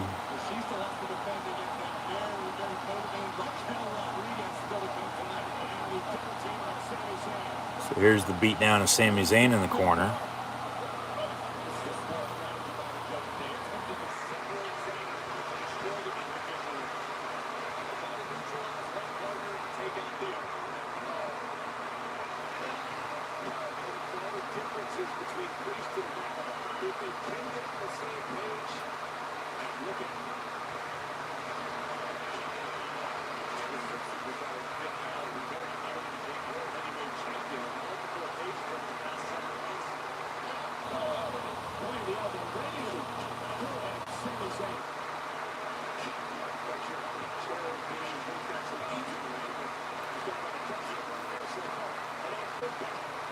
Balor beating up Sammy on the announce table.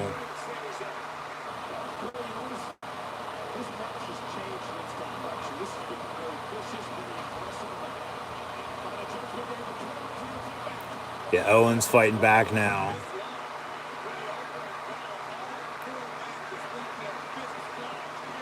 Owens just, kicking him straight to hell. There's a steel chair to the back.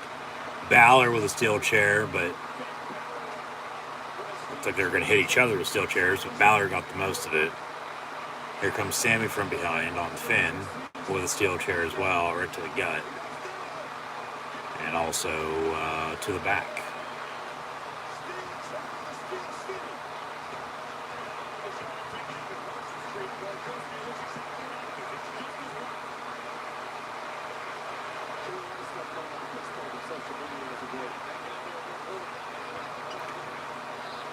Now they're going to fight into the crowd.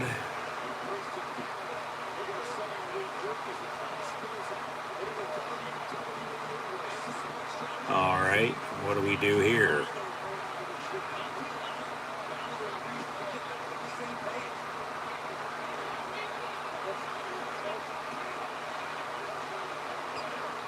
Dominic Mysterio out of nowhere beating up Owens and Zayn now, wearing his Payback t-shirt.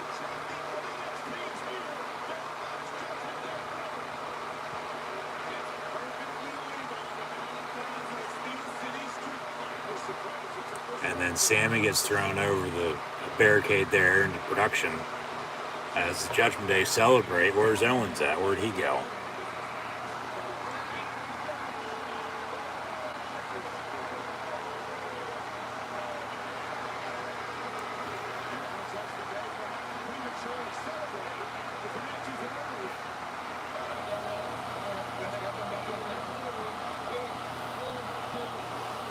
They are going over some strategy. Yeah, let's get him back in the ring and then pin him 1, 2, 3.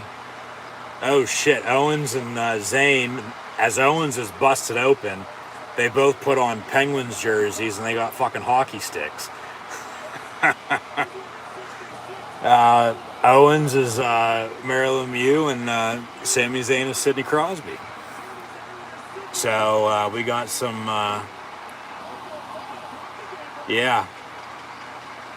hockey players fighting now in this Steel City Street fight at WWE Payback. Sammy's going to town on the fucking glass.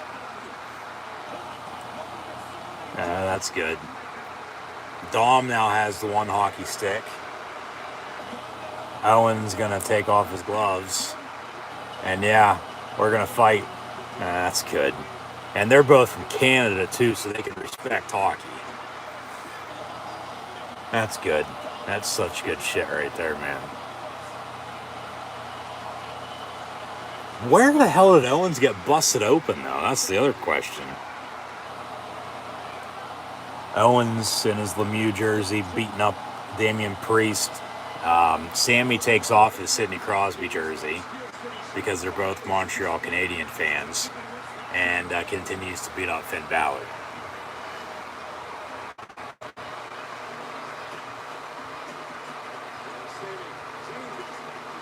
We got a lot of steel chairs in the middle of the ring.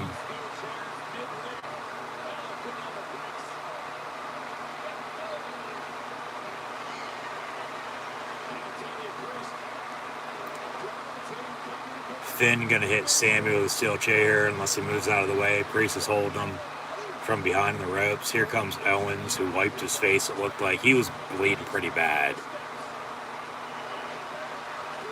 Yeah, Sammy with a blue thunderbomb on the steel steps. Steel chairs, in the middle of the ring. 1, 2, 3. But a kick out before 3, and this match continues.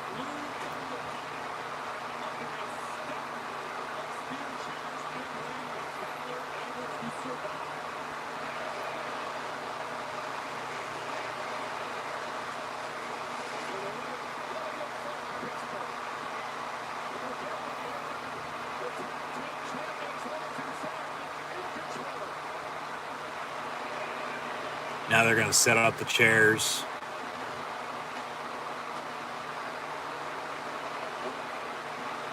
Here comes Priest with a hockey stick. That has to hurt worse than a fucking kendo stick, I can guarantee you that.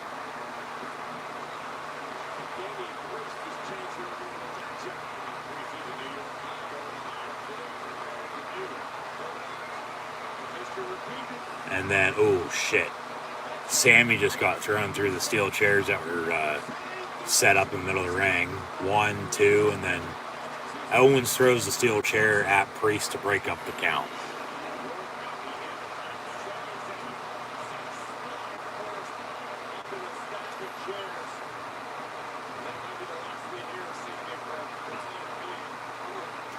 Balor with some kicks to Owens.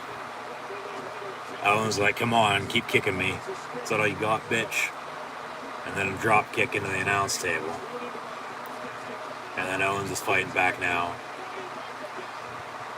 And then Owens gets thrown over the announce table.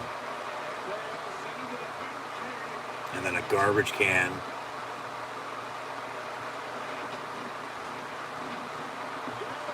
Graves is sitting up in the corner of the barricade, but then gets into the crowd, gets back ringside. You know, Judgment Day beating up Owens.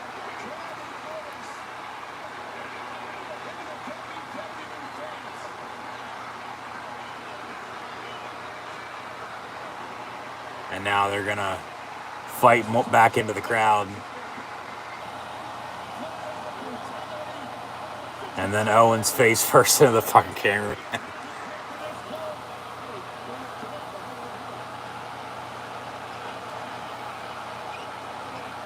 Owens continuing to fight.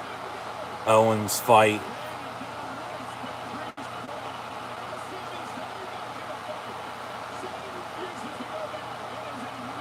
Over by the kickoff show, pre-show panel.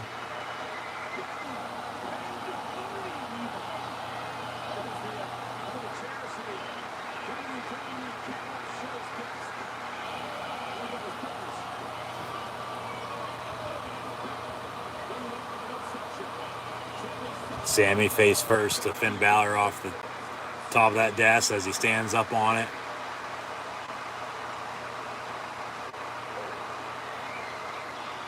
And then he flips and takes him out.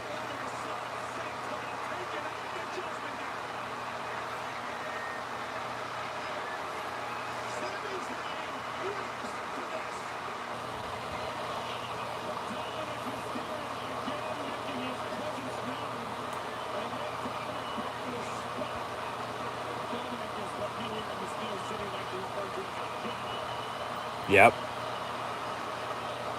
Dominic back. Owens. They're fighting way deep into the back corner. Owens sets up a table. Clears it.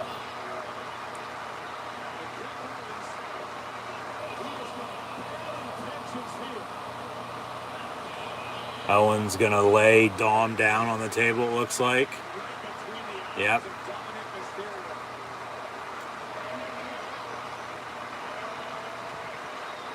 And then Owens climbs the box.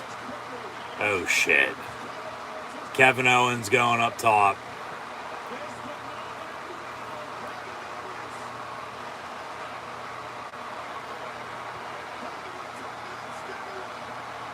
Kevin Owens.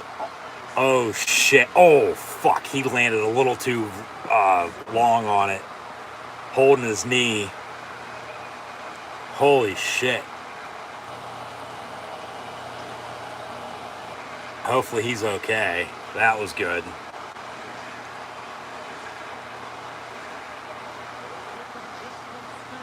Wow.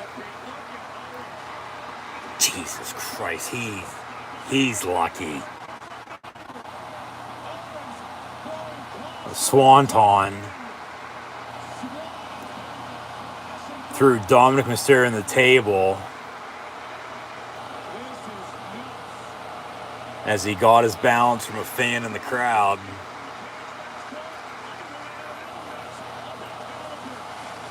This is awesome chance, right?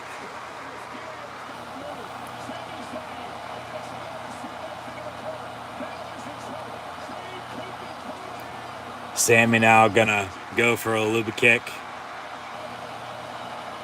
But yeah, Owens, there's a garbage can.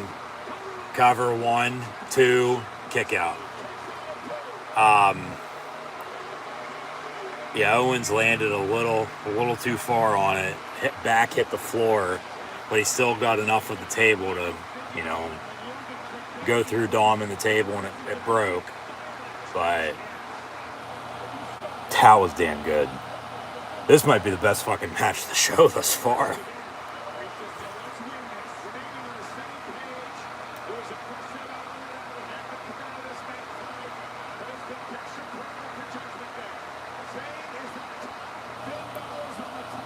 Finn Balor going up top, yeah. Coup de grace, no. Sammy knocks him down. As then there's Priest. Who the hell is even fucking legal? I don't even think it fucking matters. I mean, it's a tag team street fight, so. It is for the tag team titles, too, by the way. And then Finn goes through the table they set up ringside, getting pushed off by Sami Zayn. Remember, Owens and Dom are still over in the corner. In the crowd after that spot they just did. The Luba kick, no. Priest catches him. Here comes Owens. Stunner.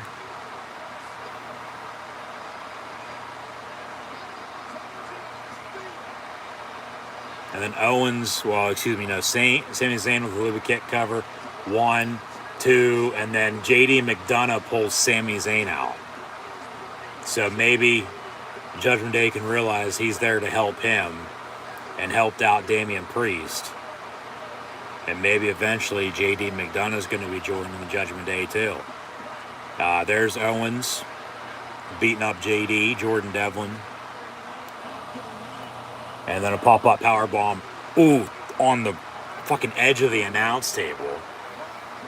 Talk about some pretty dangerous spots in this match. This is one of the better street fights I've seen in quite a while.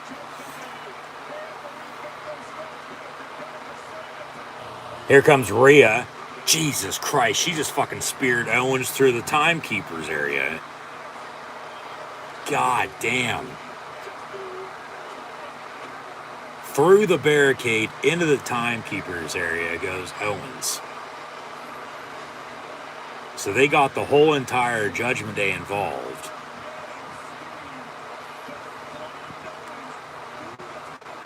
So seemingly everybody's down and out. What's got to give? Something will. We'll see what officially does. It is fun to watch. This is damn good.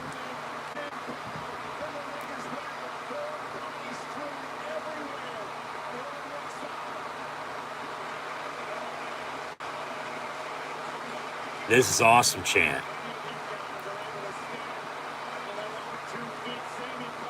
And then Sling Blade from Balor.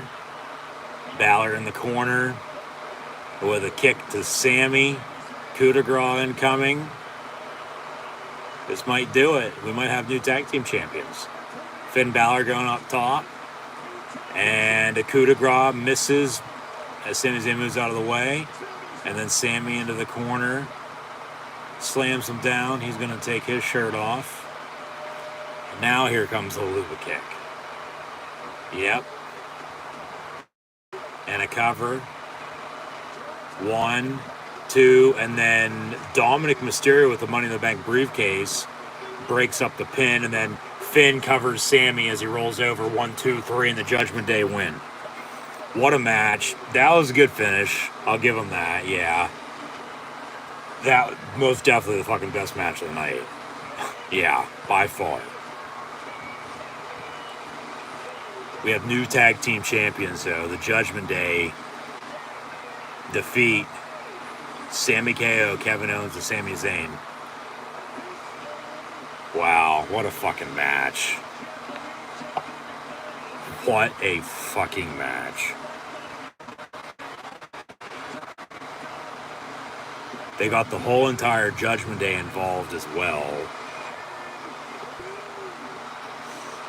So, Rhea's your women's champion, Dom, your NXT North American champion. Priest, of course, has Money in the Bank. He's now one half of the tag team champs. Finn is the other half of the tag team champs. Of course, you have JD McDonough there, technically still not a part of Judgment Day. I think it's only a matter of when, though. And then maybe if Priest ends up going off on his own as the Money in the Bank holder, you have Finn and JD as tag team champs if they continue to move on, or if they lose them. Because remember, there's a Superstar Spectacle this upcoming weekend in which Owens and Zayn were supposed to defend their titles there, I do believe, too. Can't remember against who. I think they'll probably still have that match. It's probably just not going to be for the tag team titles now. It might have been Indus Sheer since they're in India with Jinder and Veer and Shanky and all them. You know what's. So, what a fucking match as they show off all these replays. I mean, that was fucking damn good. That was one of the best matches I've seen in quite a while, let alone a street fight. So, Judgment Day draped in gold.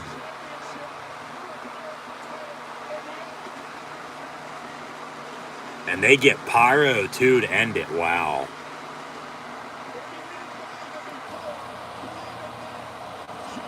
Yeah, believe it now for sure, yeah.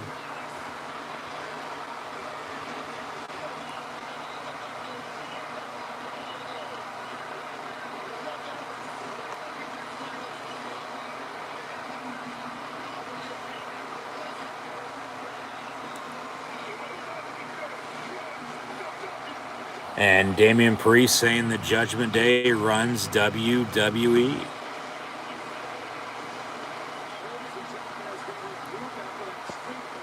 So they're going to regroup, and of course Connor's cure, as he was from Pittsburgh.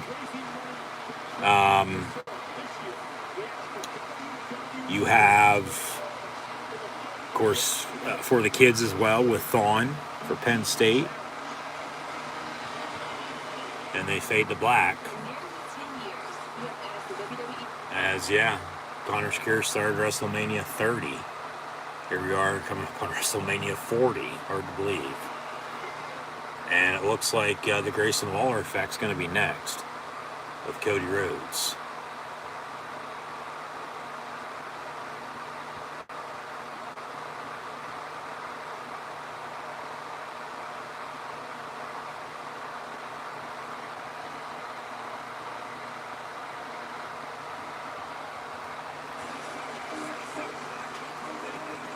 So, Grayson Waller going to host his show. Grayson Waller live on air, and Cody Rhodes going to be his guest.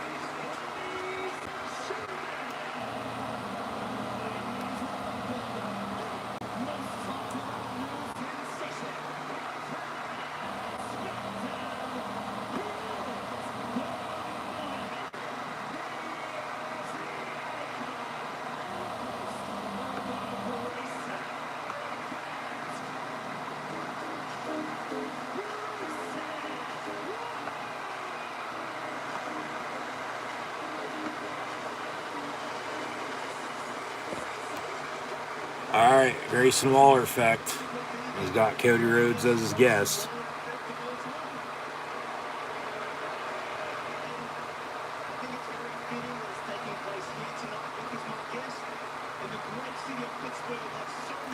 And of course, the bottom ticker.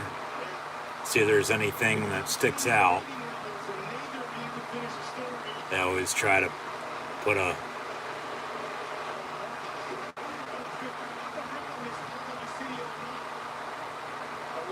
tidbit or two in there they try to hide about whoever's the guest.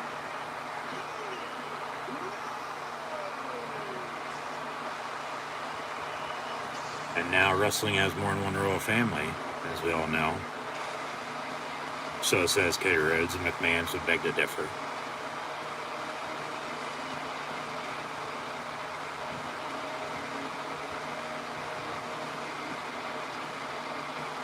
And he's got adrenaline in his soul.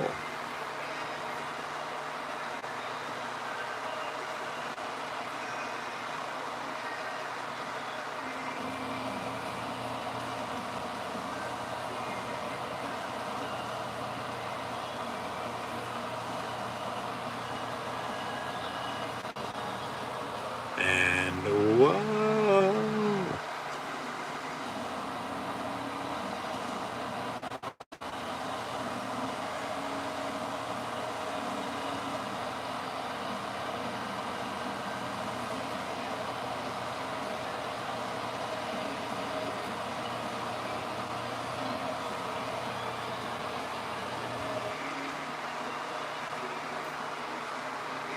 And he'll be on the Grayson Waller effect here at Payback.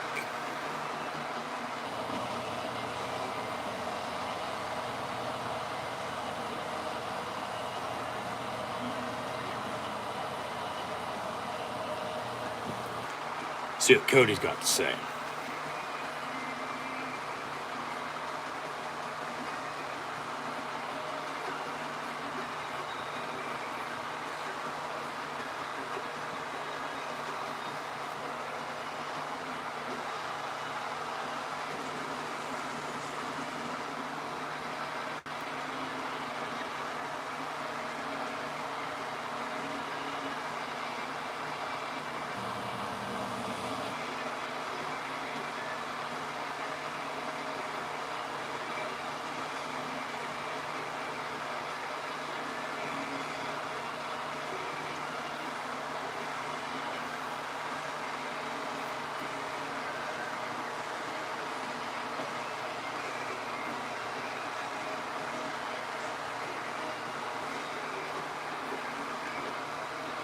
So they finally sit down and they're going to start talking here.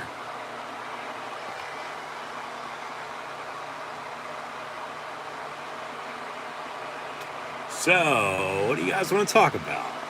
crowd.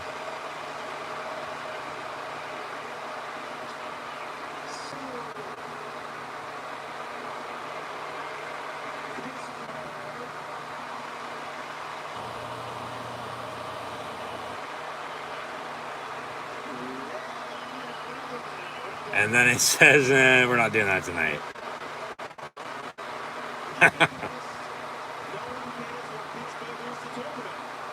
No one cares about Grayson Waller, even though he's a good heel.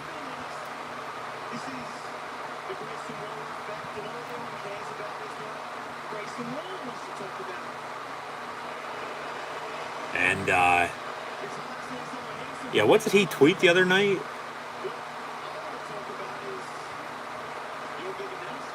Cody Rhodes has a big announcement. All right, wonder what that is.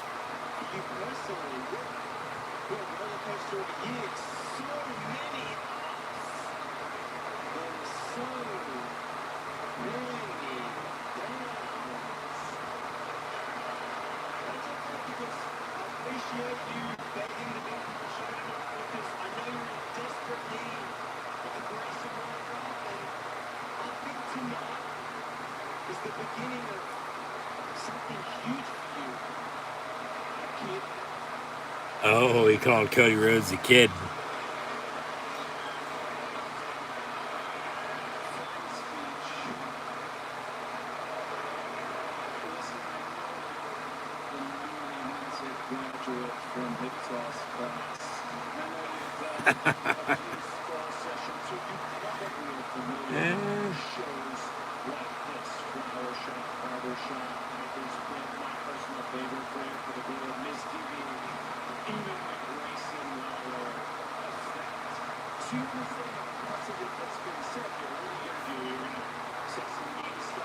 Yeah, saying some.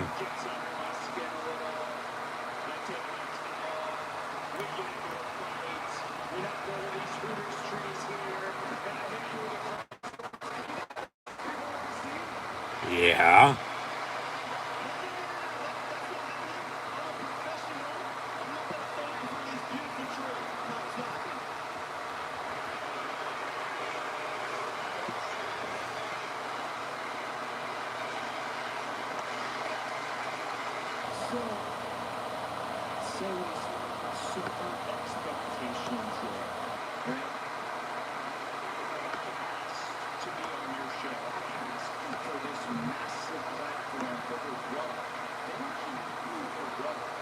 Cody Rhodes is saying thanks to Grayson Waller for the rub, as he has to be on the Grayson Waller effect to put him over.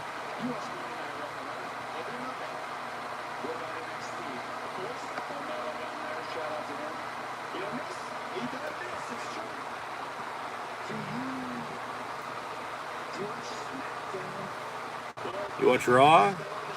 You watch SmackDown?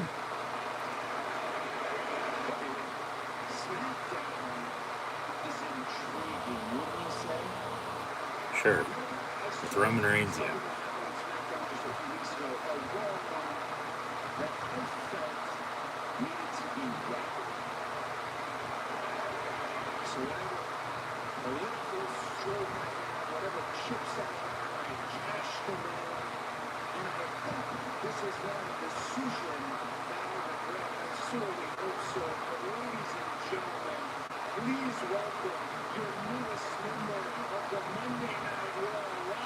Newest member of the Raw roster. Oh, shit. Here comes Jey Uso. All right. They're going to split the Usos. Jay's going to be on Raw. And Jimmy's going to be on SmackDown. Main event, Jey Uso, new Titantron. Same Uso theme song, though. Whereas Jimmy got new entrance music and new Titantron on SmackDown. So Jey Uso has returned. He said, "Deuces, Usos. I'm out. Quit the bloodline. quit SmackDown, quit WWE, but now he's back and he'll be on Raw, so they say. We'll see how long that lasts.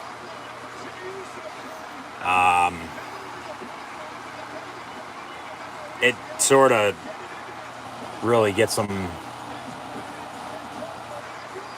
buys them some time till WrestleMania, until they do Jimmy and Jay at Mania, seemingly one-on-one. But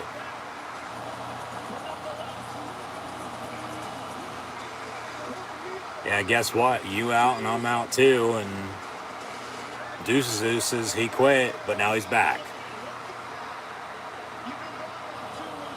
Gone for 2 weeks. Yeah, about maybe 3, 4. It's right after SummerSlam. So Jey Uso's on Raw.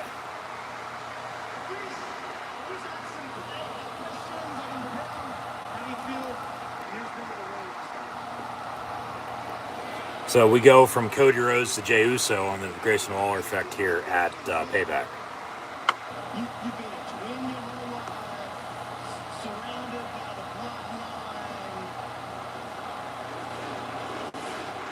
Usi chant from the crowd.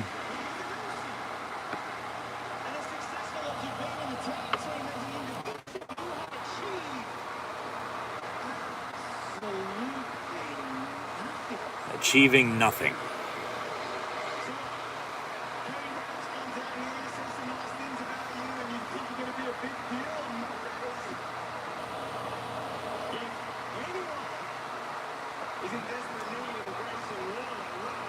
If anybody's in need of a Grayson Waller rub, well, Jey Uso just super kicked him.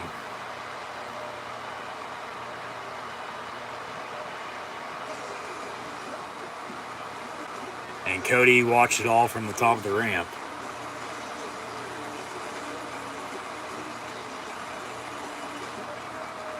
As he's been down since day one.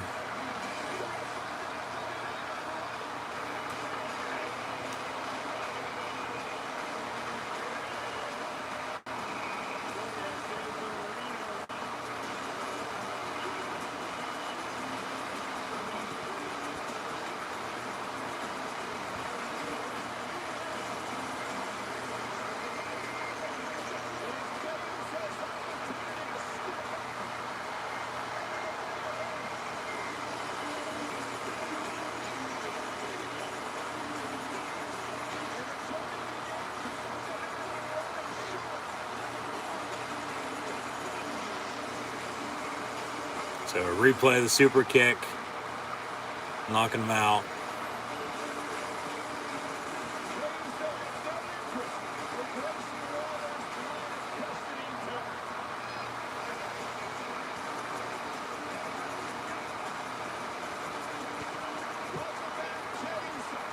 So Jay's back.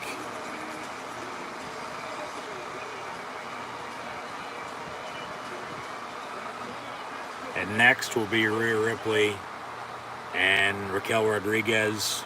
I'll fast forward here to the end to see who won. Because I have a feeling I know who won. And that would be Rhea Ripley.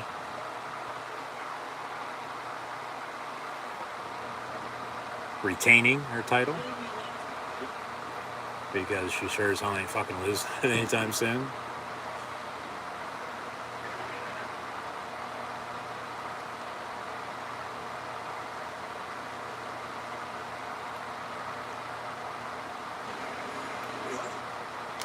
Alright, so Rhea does retain.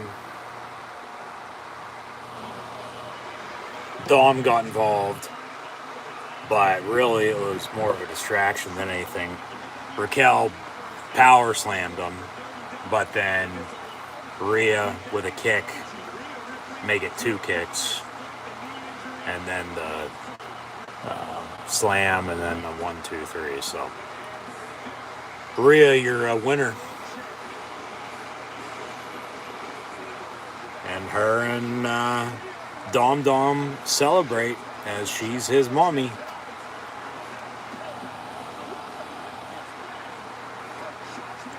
And now we're going to go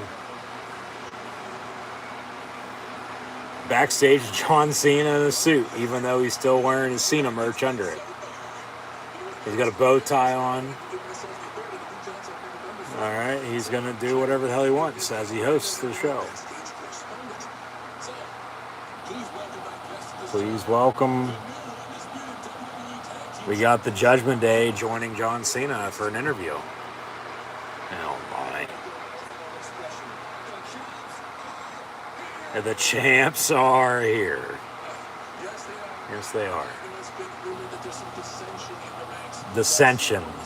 Yeah, tension. They're looming of a breakup. Brothers fight. But we're on the same page. Nobody can stop the Judgment Day.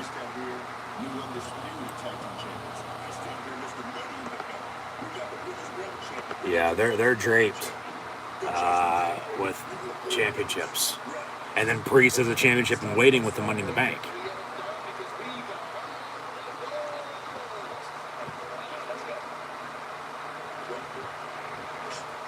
Good job, kid. Cena having fun as the interviewer. So, WWE Payback in Pittsburgh. Wish could have been there, but unfortunately wasn't. Main event next, though. Rollins Nakamura for the World Heavyweight Championship. Next time, they'll be on WWE Network on Peacock for a pay-per-view. October the 7th. It'll be WWE Fastlane. One speed, one course, no remorse. Fastlane in the home of the Indy 500. Take it all. WWE Fastlane, October the 7th. Be on the Fastlane to Crown Jewel and Survivor Series before the Road to WrestleMania begins. And then more commercials here. So main event next. Once again, Rollins Nakamura for the World Heavyweight Championship. Just once again, thanks for tuning in and listening to my WWE Payback live watching our actions live right here on YouTube on a 2-hour, once again, 48-hour, 2-day delay, excuse me. But yeah, if it was a 2-hour delay, it would have been like late Saturday night, like around midnight. But a scheduling conflict as it's football season.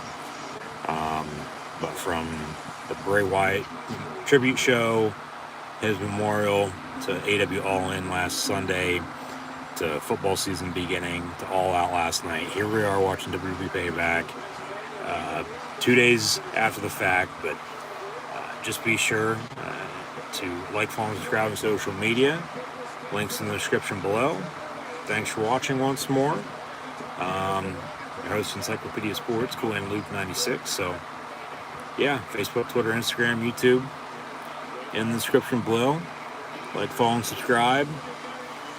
Subscribe button, notification bell next to it as well. Stay up to date. Thumbs up, share, chat questions and comments, super chat, super stickers, super likes, super thanks. Always greatly appreciated. Video powered by both Rogue Energy and HopeKThrifts, so be sure to go check out both of them as well. And we'll get the main event on the road here.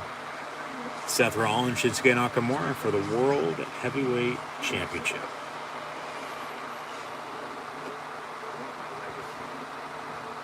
And here's a video package.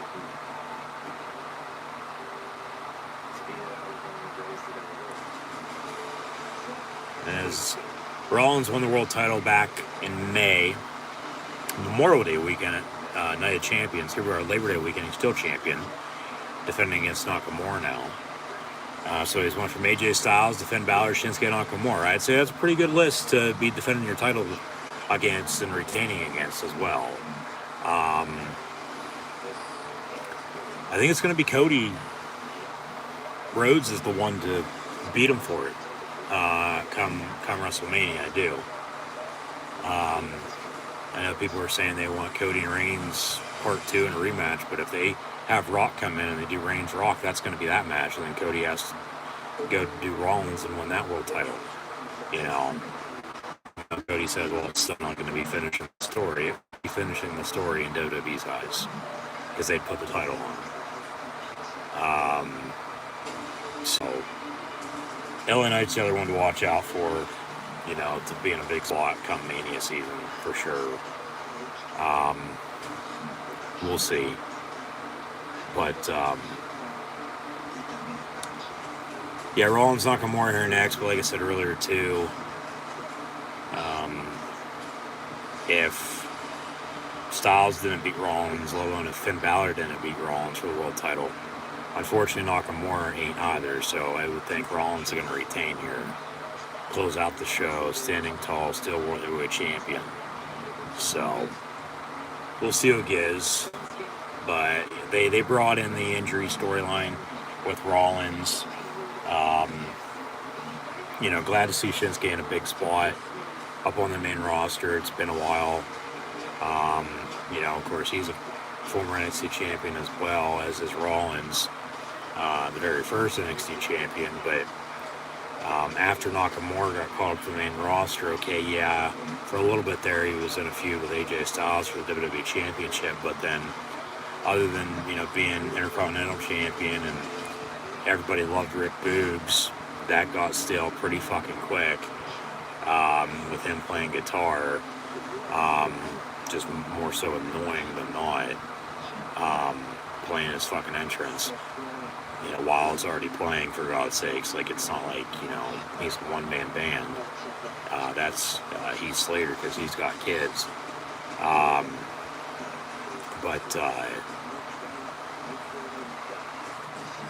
You know, really, since then, Nakamura really hasn't been put in a spot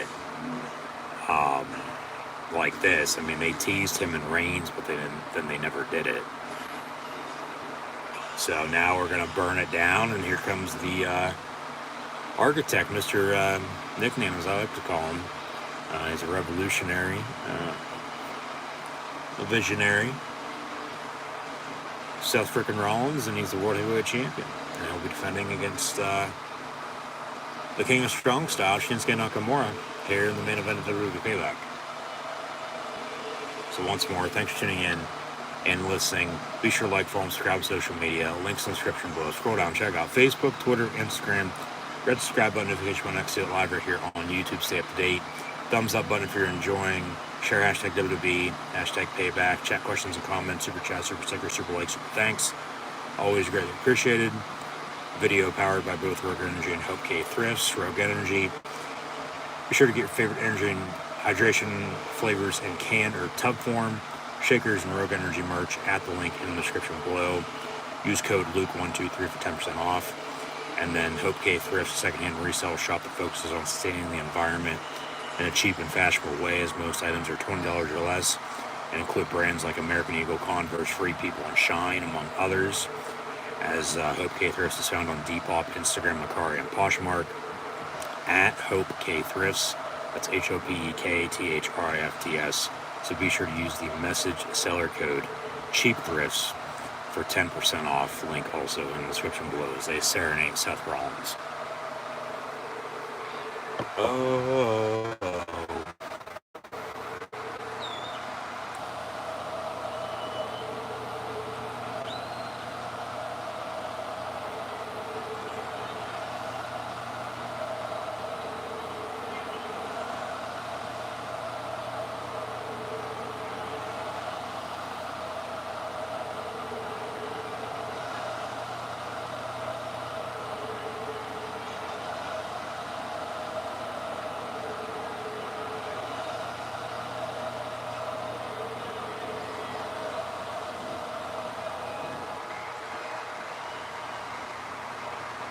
So he takes a bow, says thank you.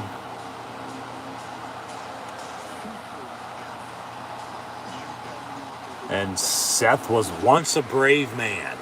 They give Shinsuke Nakamura an anime, defiant, bold,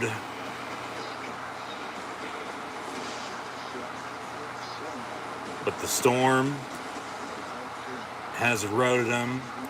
He has served only his ego, and now a Conte symbol is nothing more than a reminder of the man he once was, which that's what he has tattooed on his back, like a horse at the end of his legs. It is my duty, says Shinsuke Nakamura, to put Seth out of his misery. I will remove the burden of the World Heavyweight Championship that his back can no longer hold. That's good, as tonight, Seth, I will set you free. This is the beginning of your end. That's cool they did that for Nakamura. That was a good intro to his entrance, as they've sort of turned him heel, but he's still getting reactions, because he's, one of the top guys. He's a likable guy, he's a likable character, he's a likable wrestler. So we'll sing along to his theme song too.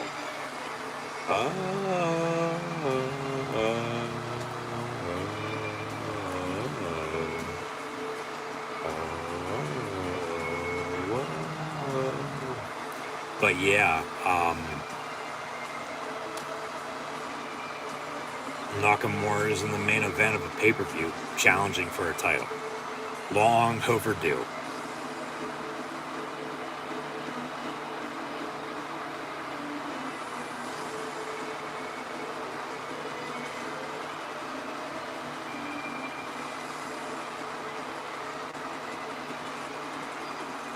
As he'll pose.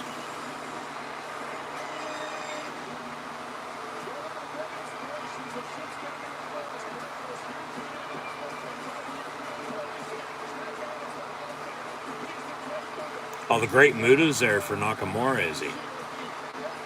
Yeah, there he is.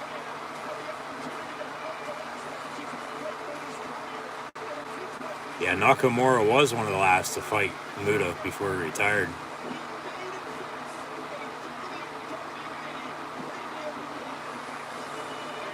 Did hell freeze over for Nakamura to be main eventing a pay-per-view here, or what? Like, by God, it's been a while. It's for the World Heavyweight Championship. Seth Rollins and Shinsuke Nakamura one-on-one.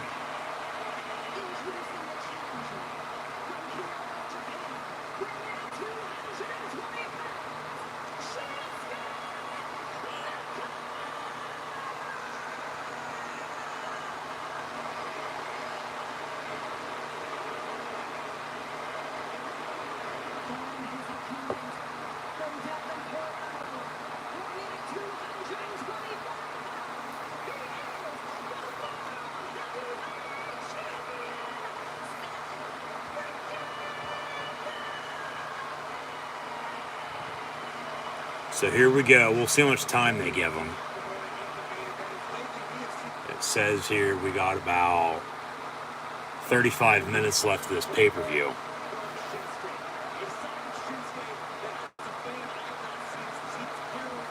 So it's going to be at a max that long. So I would think 20, 25, 30-minute match.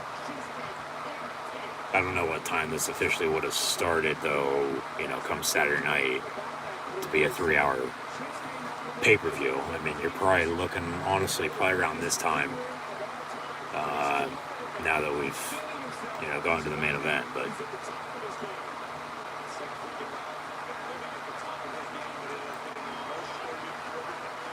here we go. Bell rings, match underway. Rollins Nakamura for the World Heavyweight Championship.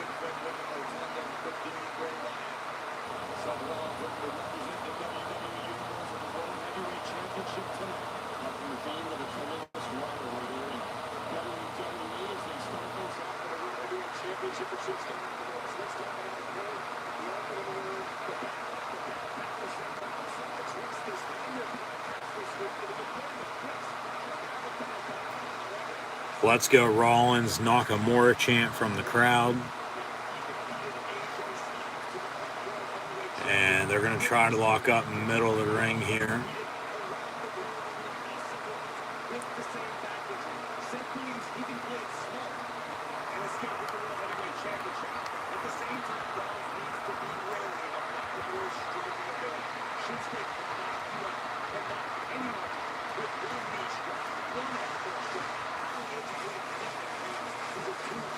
And now they do.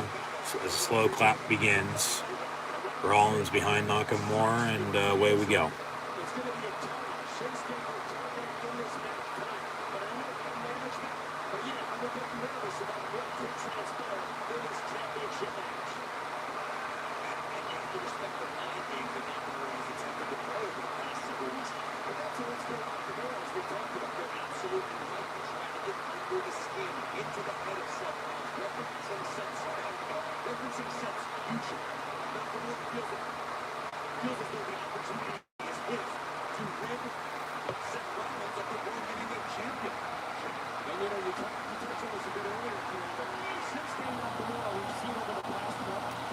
Nakamura with a takedown, but then they both get up and stare each other down.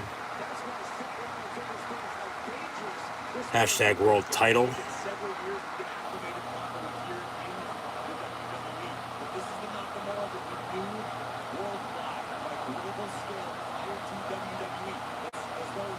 I'm trying to lock up here again.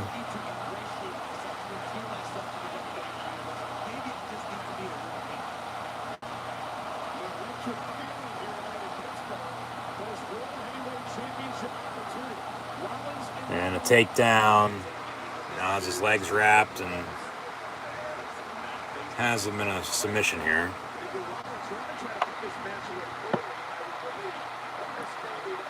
Headlock as well.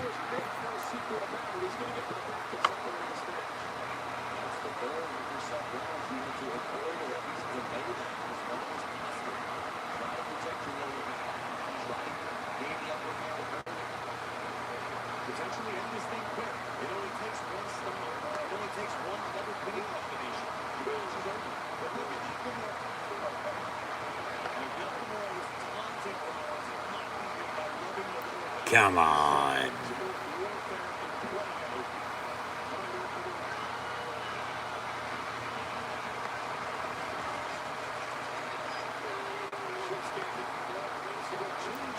So Rollins goes after him, but Nakamura with some kicks slams him down.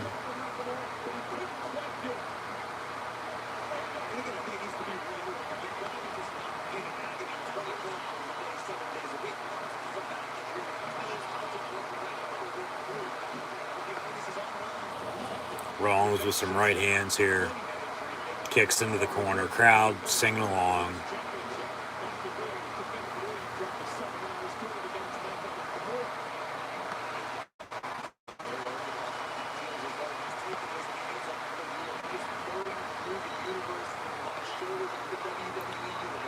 Reversed into the corner. Off the ropes. Clothesline misses. Off the ropes again. Half-ass sling blade. He more hit him with a shoulder tackle than anything. And then a suicide dive through the middle rope. Ringside towards the hard camera. Into the barricade there. Rather than, you know, as they normally do it, to the announce table or towards the ramp.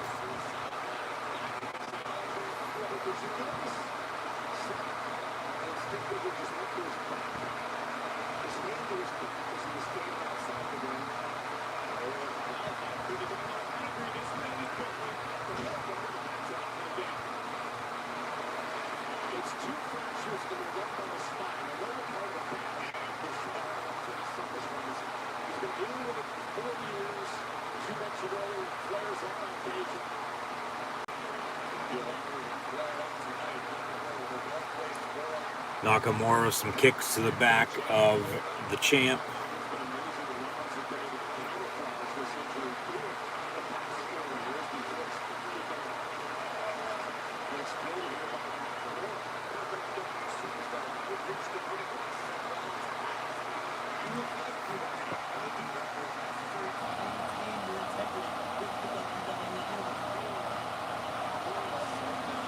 And with some music into the corner.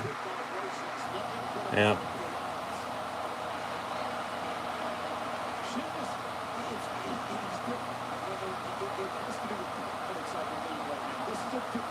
Well, it's the strong style of wrestling, you know, that's what makes them different, because you don't really see that in WWE.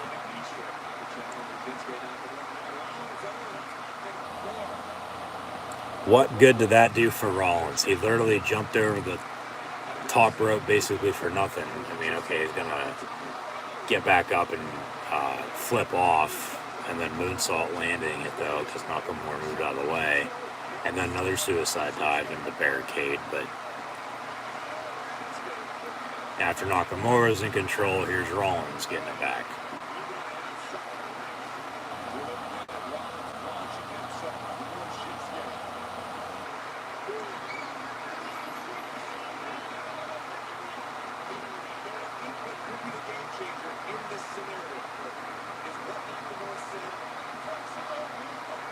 Talk some more, he says, while slamming his face down to the announce table. You want to talk now? Yeah, I don't think so. Rollins with a break. Rolls in, rolls out of the ring, and now on the barricade.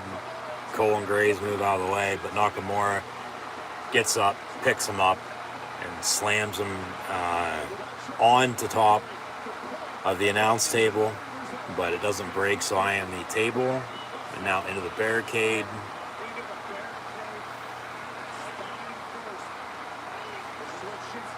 So Nakamura coming back again, so we're pretty even, I'd say. Cover 1, 2, and a kick out.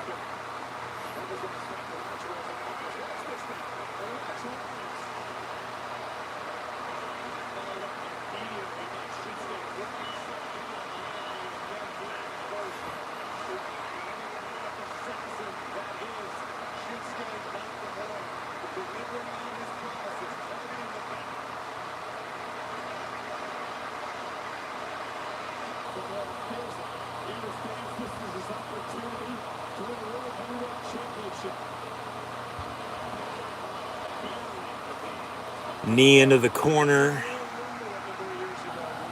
Rollins on his back in the corner. Nakamura going to go for it again with another knee. Just talk about physicality. 1, 2 to kick out. Yeah, you're trying to get out of it. You're more so your midsection is, kicking out.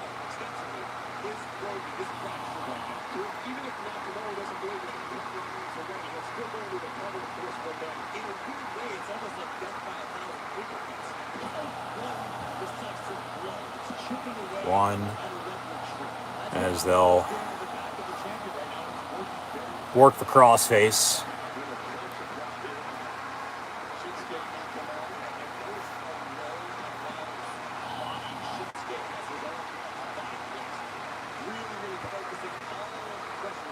Rollins, as he's on his knees, will stand up, trying to. Nakamura continues to kick him in the back and the side of the head now. Slap. And then a punch missed. Nakamura with a, 1, 2, okay. Kick out. Put his knee down, clothesline Rollins, and back hit knee. So now they're going to work ringside, it looks like, or at least on the ring apron. And Nakamura, here comes the knee. Yeah, okay. Oh, shit. Stomp to the back. Which I don't know how, severe this has gotten, or if they just thought it was smart to add it into the story, to give it another, as there's a cover and a kick out, 1, 2, once again. Really to take it to another level, another perspective, really all Rollins has had for his, first few feuds, say that, 5 times fast, since became World Heavyweight Champion. Back, Clash Champions, Memorial Day weekend once more. Here we are, Labor Day weekend at Payback. Watching on delay from this past weekend. Thank you once again for tuning in and listening. But it was the end of the tournament. Okay, he beat AJ. And then gets into the feud with Finn Balor that they revisited and brought up the 7-year wait And basically Finn was going to do to Rollins what Rollins did to him, for the Universal title at SummerSlam back in 16 after the draft. And, injuring the shoulder, and was only champion for a day before he had to give it up. And of course, first match was at Money in the Bank. Rollins won. Balor had him 1, 2, 3 at SummerSlam. And then more tension within the Judgment Day, and then JD McDonough gets involved because his, Priest really there helping him out or not, because we were seeing on TV every week, and, during those championship matches, basically always at the end of the match, somehow, some way, Finn Balor's getting screwed over and just can't find a way to win. Yet then they just won the tag team titles earlier here at Payback, defeating Sami KO, Kevin Owens, Sami Zayn. And then you move on from Rollins to Nakamura. Jesus Christ. So yeah, his back's going to be hurt now. Nakamura's. Rollins will too, but just an add-in to the story, make it a little bit more interesting, long story short. But that's why I said, if AJ Styles didn't beat Seth Rollins, let alone if Finn Balor didn't beat Seth Rollins, not once but twice, unfortunately Shinsuke Nakamura's not beating Seth Rollins, I still don't think. Even though all three of them deserve, to be World Heavyweight Champion, it's just, they just reintroduced this new World Heavyweight title with a new design to it for the first time in almost a decade, because last time we saw the World Heavyweight title, Ric Flair walked out with it on Monday Night Raw, July 2014, in an arena that doesn't even exist anymore. So, Sling Blade, but yeah, they brought it back because they needed to do something, with having another title, with Roman Reigns as the Undisputed Universal Heavyweight Champion on SmackDown. They needed a main title on Raw. There's this frog splash from Rollins off the top rope, cover 1, 2, kick out. And hence the tournament, Rollins won. And he's been champion ever since, and he's going to be champion for quite a while here, and that's why I said I think Cody's going to be the one to beat him, even though people are going to be hammering for Cody to beat Reigns. If they bring The Rock in, they're going to do Reigns Rock. They'll do Jimmy and Jay one-on-one. LA Knight's the one to keep an eye out for come Mania season. To be in a big spot for sure, with as high as they are on him. Fortunately, Wyatt passed away. That one's still going to be tough to get over for sure. I don't really know, still sunk in, but that's going to leave Cody with potentially revisiting the feud with Rollins when he came back to the company 2 years ago. And then people, of course, with CM Punk getting fired by AEW this past weekend, a few short hours before the show started, 2 days ago, kick out at 2 on the pin, for him to come back. Well, like I said last night at All Out, CM Punk 1 can do what he wants, which 2, I don't think right now, or at least anytime soon, is going to be anything for that matter. He got fired with cause, so they're not going to have to pay out what they'd owe him for what happened at All In backstage. Tony Khan saying he feared for his life. I mean, come on, man, what the fuck? Stand up for your fucking self, girl, fucking upset. But he had to do what he had to do because he didn't do what he probably should have done a while ago. Even though, he suspended him not once but twice, and then, it just came to the, point in time he had to do something that people are either going to like or they, didn't, and it'll be alright, they'll get over it, they'll move on.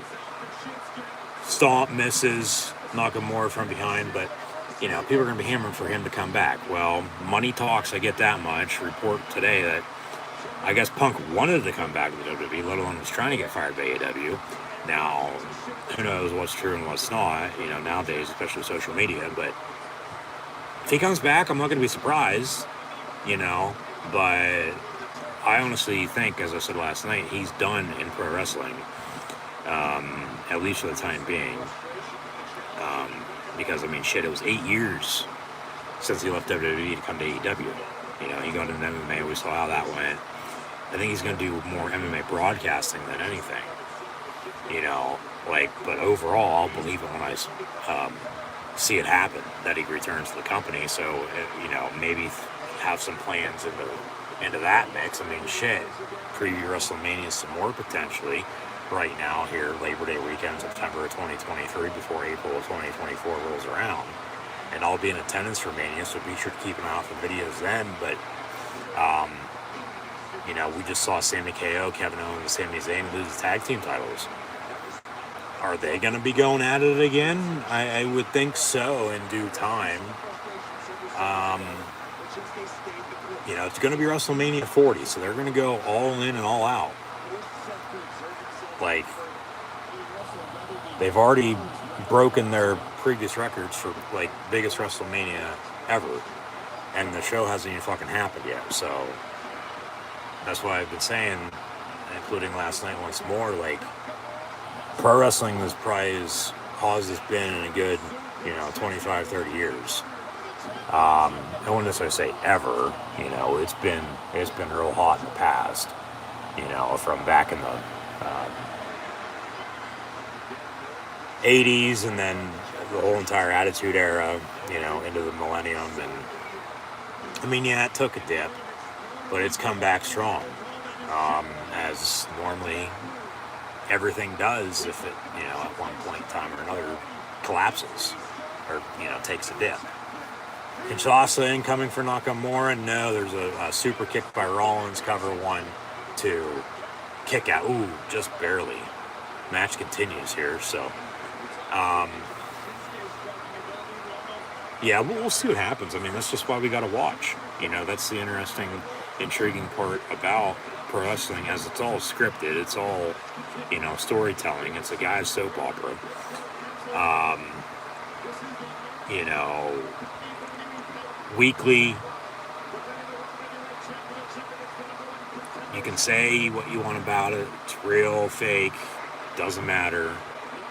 You know, they still put their bodies on the line and, you know, do a lot of shit that everybody bitching or saying this or that about it flat out probably couldn't do. So, you know, it's called respect.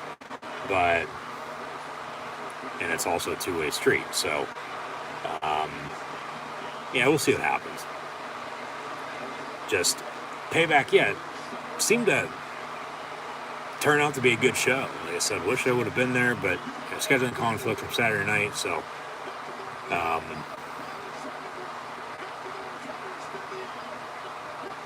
but an arm bar, it was just, you know, the timing was off with everything. Like I said, if this show was a week earlier or a week later, you know, game was earlier in the day on Saturday compared to the same time this past Saturday night, it would have been a hell of a different story. You know, would have, for the most part, probably made it work. And then I wouldn't be talking about Payback right now. Like, I would have been there, I would have been uploading videos, as I did for SmackDown this past weekend. I had the chance to attend SmackDown Friday night because I wasn't doing anything. And then just do one. I wanted to do both, but then I only did one, and then here we are. It's all, there's a power bomb. All right in the end, so this is what it is. Cover 1, 2. Nakamura kicks out again.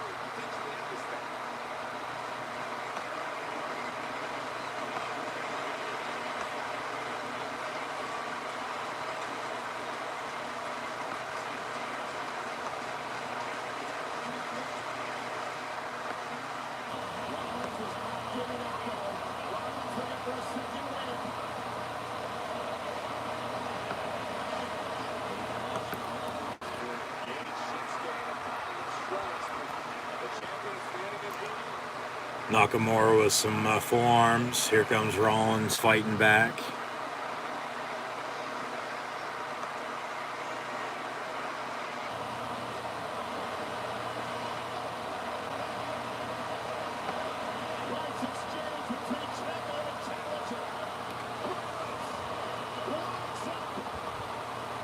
Neck breaker, no. And then, all right.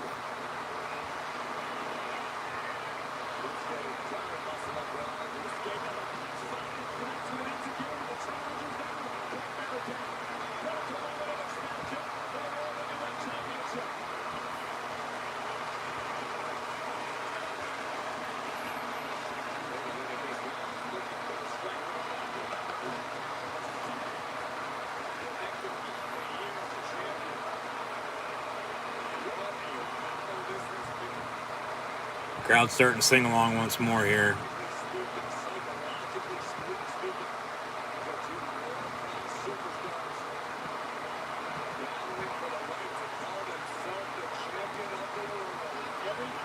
Rollins in the corner.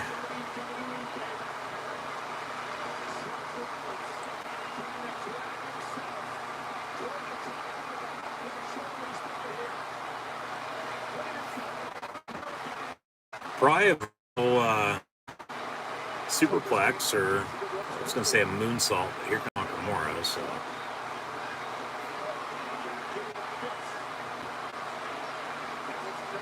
Nakamura now going to have Rollins on his back, though.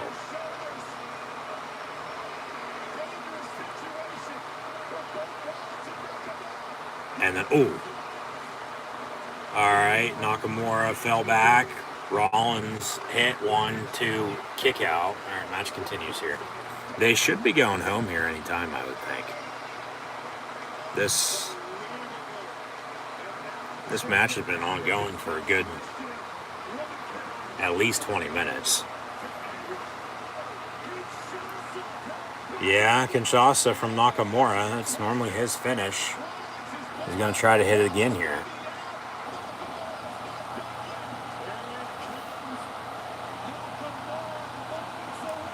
But Rollins, watch, he'll reverse this somehow. Probably a sling blade into a fucking stomp, if I'd have to guess. No, Rollins just fell down, so Nakamura going over to him like, come on, man, get up, let's go. But Rollins needs a minute. Slap to the face.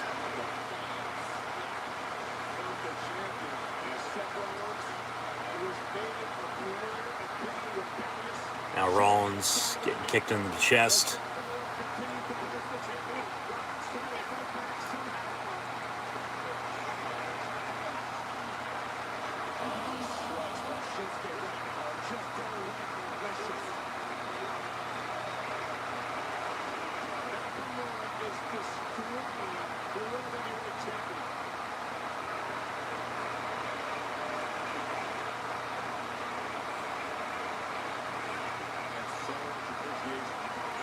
Over the top rope here, back into the ring, it looks like. Yep. Rollins lands on his feet, though. And then they're going to try to suplex each other, but they keep getting out of it. And then a pedigree. That could be it. It's one of Rollins' moves. After he took it from Triple H, after he beat him. About, what, almost 7 years ago already. Hard to believe.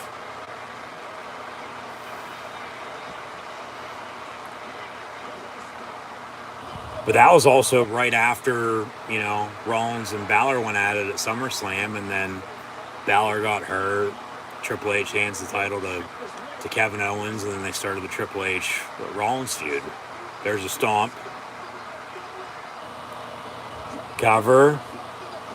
Yep. 1, 2, 3. Oh, okay. I thought he was going to kick out there, but he just didn't have enough. So still your World Heavyweight Champion is Seth frickin' Rollins.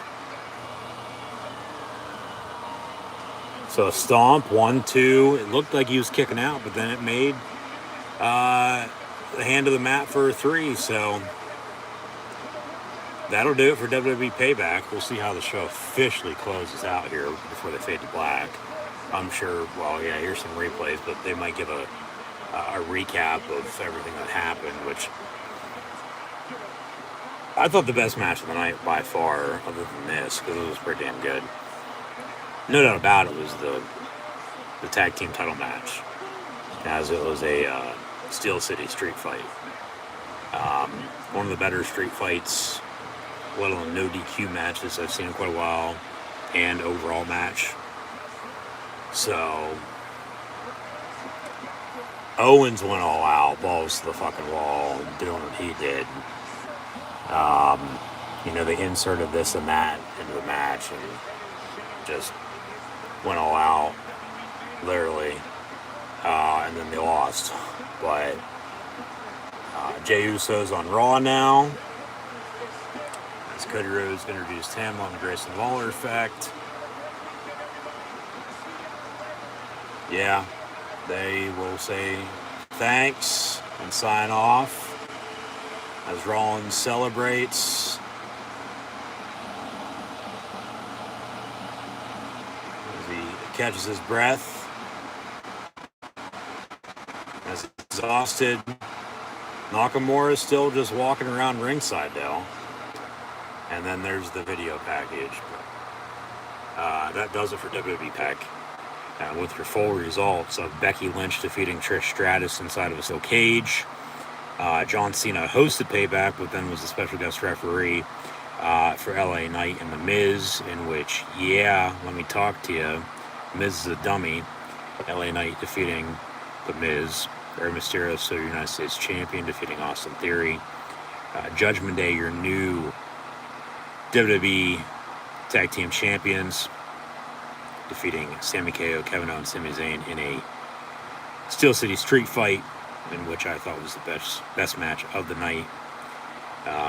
As mentioned, the Grayson Waller effect with Cody Rhodes, but really turned into Jey Uso becoming a member of the Raw roster. As remember a few weeks ago on SmackDown, as Roman Reigns is still your tribal chief of the Bloodline and your undisputed WWE Universal Heavyweight Champion. Defeating Jey Uso at SummerSlam, retaining his title. Jimmy had turned on Jay in that match. Later on, Jay said, deuces, ooses, as you out, so am I. Quit the Bloodline, quit SmackDown, quit WWE, but now he's back and he's going to be on Raw. Buys him time to get to Jimmy and Jay for WrestleMania, to say the least, I think. Rhea Ripley, still your women's champion on Raw, defeating Raquel Rodriguez. And then the main event that we just saw, World Heavyweight Championship on the line. The champ, Seth freaking Rollins, defeating the King of Strong Style, Shinsuke Nakamura. So we'll see what's next for Rollins. Of course, they'll have Raw, NXT, SmackDown through the week. They got Superstar Spectacle in India this weekend, which won't be televised. I don't think. It might be on demand on the network, like months from now, if they even do tape it. I don't know if they will, but as far as I know, it's not going to be even on the network on Peacock. This Friday, I think it is, yeah. Which would be sort of, with the timing, probably before SmackDown, even though they'd be like a day ahead, so it'd be Saturday over there. But it's really, from Payback, now they're on the fast lane to fast lane. That'll be October the 7th. Then Crown Jewel, then Survivor Series. We'll see about, December and early January. Royal Rumble late January, early February. See what pay-per-views in between then and WrestleMania. As Mania is early April this year, so they could do a pay-per-view early January if they want, and then Rumble, and then something early March, and then you still have a month from then until Mania. Because if you don't do anything from after Survivor Series, the whole month of December, and let alone the whole month, or at least, the first 3 weeks of January, you're going 2 months of a dead period with just TV, which they could, continue stories then and have main event pay-per-view matches on TV, no doubt about it. But, we'll have to see if they, put a show at a point in time in there or not. But then, you're on the road to WrestleMania, Royal Rumble, whatever pay-per-views in between again, and then Mania. As of right now, we're going to be on the road to Fastlane following Payback. So that's WWE Payback. Those are my audio-only live watch-along reactions this evening on a 2-day delay. Hey, third time's a charm. I finally got it right. Rather than a 2-hour, it's a 2-day, 48-hour delay following a scheduling conflict this past weekend, as it is football season. And I said all that earlier, explaining that. So, if it's not live for myself, for WWE at least, because you have to watch, sort of have to, the AEW pay-per-views live, since they're on actual pay-per-view. When they're on WWE pay-per-views, you can watch those on demand on the WWE Network, whenever then afterwards. So if it ain't live, for myself, it'll be live, so say the Monday or Tuesday, if not a couple days in, after the fact. But if something pops up, I'll let you know. Try to always keep it as close to what they're doing, and live as live can get, rather than watching it, later on. But there's other shit going on. So, I guess that'll be it. Got Fastlane coming up. Well, for AEW, first off, we'll have coverage for Grand Slam and Wrestle Dream. That'll be 2 weeks from Wednesday, and then October the 1st. And then Fastlane's October the 7th. And then I'm sure AEW will have an anniversary show. Trying to think anything else before Crown Jewel. Other than football, of course. Wrestling, probably not. We'll see. Of course, during Monday Night Football, we'll be watching Monday Night Raw as well. So stay tuned for those. As this tonight, Labor Day, Monday, 2023, Raw would have just ended. 3-hour Payback. We started this around 8. Here we are, 11 o'clock. So we just watched Payback in full. But tonight's Raw was going to be the last Raw without competition for Monday Night Football for the next couple of months. From now to mid to late January, like really right before Royal Rumble, as it normally goes. It's like always like the go home, or maybe even 2 weeks before the Rumble. That's like the first Monday that Raw hasn't been up head-to-head against Monday Night Football since the start of the season, of course. But we'll have coverage of all that too. Don't really stream SmackDown in the fall, just with football, and then on the weekends. But if there's something big, there's something big, and we'll hop on, and just that's why you got to subscribe. Easiest way to stay up to date is, in fact, on social media. So, of course, try to keep the schedule, but of course, there's always a plan B. Sometimes plans change.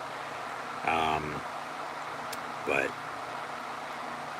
next for WWE will be Fastlane. Next for AEW will be Grand Slam and Wrestle Dream, and then, of course, college football and the NFL, which Penn State, Delaware, Saturday at high noon, and then the Steelers host the 49ers Sunday at 1 o'clock. So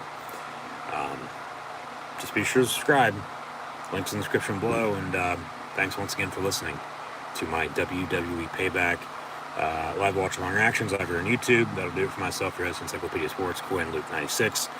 Let me know in the comments below what you thought. of just not WWE Payback this past weekend, but backtrack to the Bray Wyatt tribute show. Rest in peace to Wyndham, gone too soon. To AEW All In, to AEW All Out. Of course, CM Punk's termination, as he was fired from All Elite Wrestling. And then here we are, WWE Payback, and what you'd like to see at the upcoming shows with WWE Fastlane, AEW Grand Slam, and AEW Wrestle Dream before, of course, then Crown Jewel in Full Gear to end the year. So, hey, that rhymes.